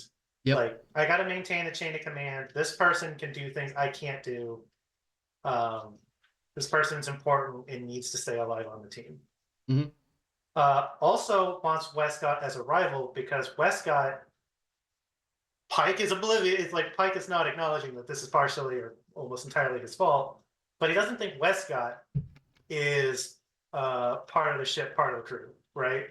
Like, we've got these other people who are picking up Merciless and getting on the program and getting involved in all these fights. Warren's fucking knife throw, like all this epic stuff. Wescott's done none of that. Yeah. So he sees Wescott as the combat weak link. I can see that. She's doing her getting job, mad. but she's not committed to the team like the others are. It's And- kind of the sense. But Pike is a fan of violence. So he Yeah. sees this as like, yes, you are the tech person. That makes you important. But you're a Marine first. Yeah. Go fucking fight. Do some shit. And he like I said, like he's not self-aware enough to know that, part of that is his fault, if not Yeah, yeah. mostly. Yeah. So he's mad at her because she's not getting stuck in the fight with the other Marines. So he thinks she's a coward. So like that moment of disrespect, he definitely went way overboard because he's like, I might have a conversation with some of these other guys about like when it's okay to have a fucking conversation or not, but you are the last person, you know what I mean? And absolutely not in front of all these random ass people. Yeah. Like, Yeah. you're a problem. Don't tell people you're my fucking problem. So I at least for a while, I would like to have Wescott as buddy and rival. Okay. I think I can get with that. Oh. I think I can get with that because it's an interesting story dynamic. Because on the one hand, like you said, you recognize the value that she's bringing to the team, but on the other hand, she's not performing quite to the standards that Pike wants. Mhm. Yeah. The nerd is his buddy. Yeah. The Marine is his rival. Yeah. Exactly. Exactly. Let's see, how many points is that? 1, 2, 3, 4. She has spent 25 points of experience following his direct orders. But he hasn't seen you like get stuck into a fight. Yeah. Yeah. Either he's And like I not said, been visible. He's not aware enough to know that he's been keeping you out of them. He thinks that you've been hiding. Yeah. In these jobs he's giving you. I love that particular aspect for the story because it's like you said, it's literally his fault because anytime there's been a fight, Wescott has been off doing techie shit, supporting the fight. Because Yeah. he told her to. Because he told her to, and when she did it, she did a fucking bang up job of doing it, but she's not a fighter. And that Yeah. irritates Pike to no end. Yeah. It's very in character for Pike. I That's definitely all agree I'm with that saying. statement. I do. Did you risk or sacrifice anything to further your personal agenda? I don't think anybody's had really much of a chance for that. Did you risk your life for your buddy? I don't think anybody really had much of a chance for that. Standing up to your rival. I think there was a little bit of that somewhere along the way today.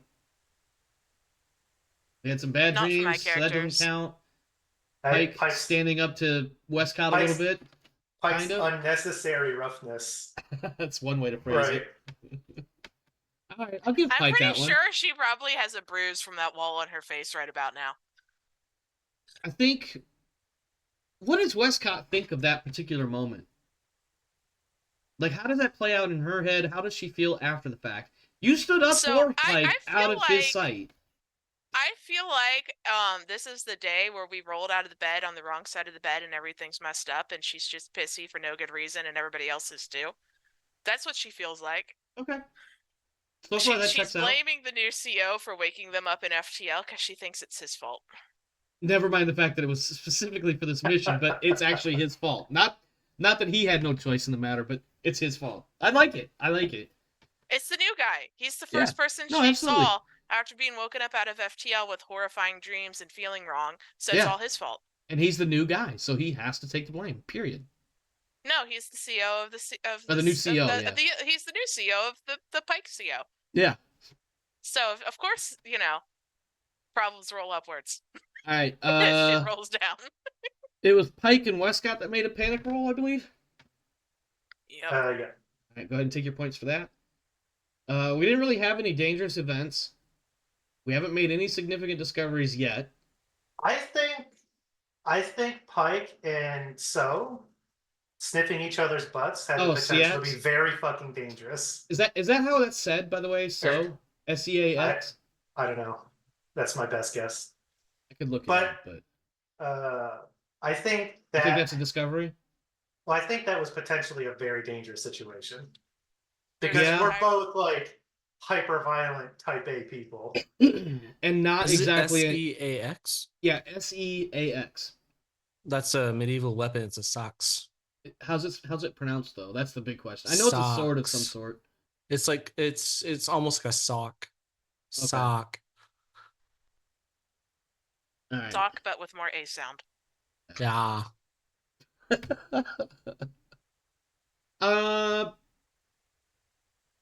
That could have potentially been a dangerous event, but I think initially it didn't start and wasn't intended to be a dangerous event. So I feel a little too lenient if I give you that one. Okay. Plot wise, That's my only argument. yeah. Plot wise, it'll that be was meant dangerous to when we find them before those guys do, because it's an entire squad of these juiced black up armor muscle yeah. heads. Yeah, juiced up muscle heads. I What a bet they great way to all have describe medieval them. weapon names. Yeah, So, all the for AW have For fun lore, every batch have the same last name, and the last names all have to be weapons. yeah. Not at all reminiscent of a Simcoe, by the way. Not at all. Yeah. So there's other Pikes out there. They just have different first names. Yeah. Who all like were modified, raised, and trained together. Did we have any There extraordinary are actions? more Pikes. What'd you say? There are more Pikes. Oh gosh! If the first Pike dies, do we find another one? What's more importantly, what is a group of Pikes called? Not a picket. Not sergeant. Not a picket. We didn't have any extraordinary actions, did we? I feel like we didn't. No, I don't think Nah, so. this is Okay. just the rising action episode. Yeah, exactly. This is the establishing scenes. And of course, everybody earned their money. Nobody's been docked yet. Wescott, we're not looking at you. Oh yeah, I fully expect that he's gonna thunk me in the head when we get back on the ship because I acted up some on this mission. This is the first time she's ever acted up. Ooh, And it's the I wonder time how after Pike. she got- I wonder how Pike might interpret that when he has a free moment to think outside of the. Did that fucking corporal just flip me off? That to him, that interaction was his short reminder to not be a bitch. And he plans when this is all over to give you a dressing down. Okay. Uh, All right. Feedback and outros. Rodance. Comments for tonight. Any other thoughts as we close it out? Pike might get a temporary jump from buddy to rival for a while, depending on how this plays out. I feel like that's very appropriate, seeing as how he's using you for both right now. Anything else? like this is probably the first time when they're actually on a mission and purposefully split up, where it actually is gonna have a either go horrifyingly bad or really, really good. Could be. I like the idea that you guys did do that split up, and I also appreciate the fact that you guys had that phalanx set up as your very first action on the ground. I have seen one or two other playlists or playthroughs or whatever of this mission, and not that anybody got, not that nothing drastic happened, but not having that set up already and then having to set it up in the middle of an attack and having additional stress every time a rocket went by overhead or anything silly like that, like that could just easily compound your situation of trying to get this one simple roll in or having penalties applied because, oh shit. But yeah, I like the idea of trying to tie directly into the security system to try to figure out where these two knuckleheads are. That'll be an interesting exploit. I don't know if exploit's the right word, but an interesting approach. But I hope that It is an efficient utilization of the resources available absolutely to us. it is. Absolutely it is. But as much as Pike is being a dick to Carrie, Yeah. Well, she was um, being a dick right back, but I mean, she's up to her eyeballs in stress right now. Okay, I mean, okay. I mean, As Pike a was very person- much like, you're stressed out, everybody abandoned you, and I know you're trying to save people and get out of here. My shit comes first, but I understand your stress.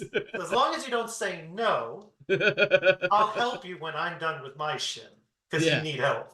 And Yeah. I think that's going to be, provide, depending on what happens in the mission, Pike does plan to, because it'll take time for Eckhart to come back. Yep. To get us once we get these guys. Pike does want to try to help make Carrie's life easier once we get our guys. Carrie, sorry, Rodance, I think you were getting ready to say something. As a person named Carrie, having an NPC named Carrie is a headache. Sorry about that. I didn't even make that connection until I almost said your name out loud. It's so like, okay, I'm not arguing with myself. We're talking about the NPC. Yeah. Ugh. I'm also trying to. I'll have to remember too to make sure that if I I've not call her. spelled. I wrote my notes and I did not spell her name the same way. It makes me feel a small margin amount of petty better.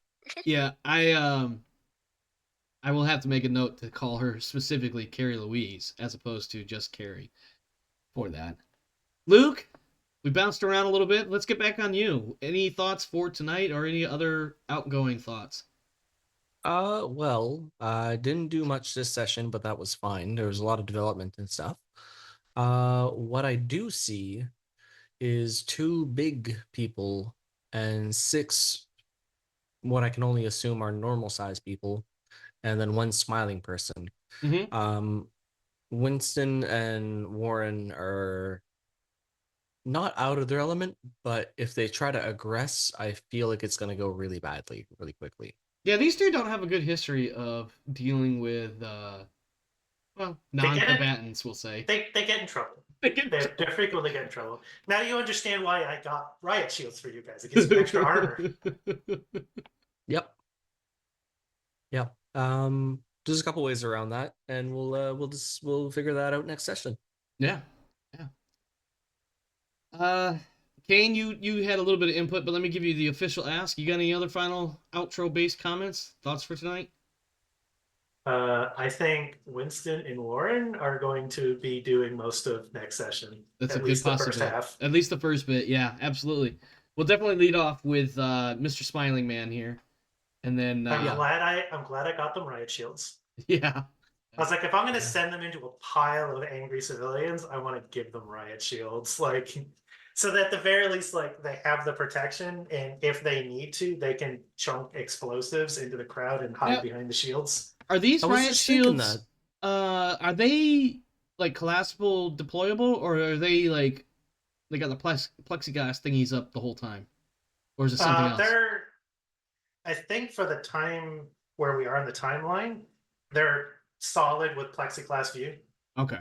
Yeah. So they're pumping these things around then. Yeah. Okay. Which is why they're encumbered right now. Okay. Yeah. Yeah, they each have a shot grenade too, so if it really goes bad, they can go. Yeah, they just toss it over the riot shield, hide behind it so it doesn't perk on them. Yep, pretty much. Alrighty, well, that is it for this episode. A little bit shorter than our normal ones. We did have a bit of a late start tonight, no biggie. But that is it for tonight. Hope you enjoyed the show. If you have, please consider liking, commenting, subscribing, and all of the other things, or joining us on the Discord server, the link for which is in the description below, or, of course, during the live stream on Twitch, !Discord will give you the link as well.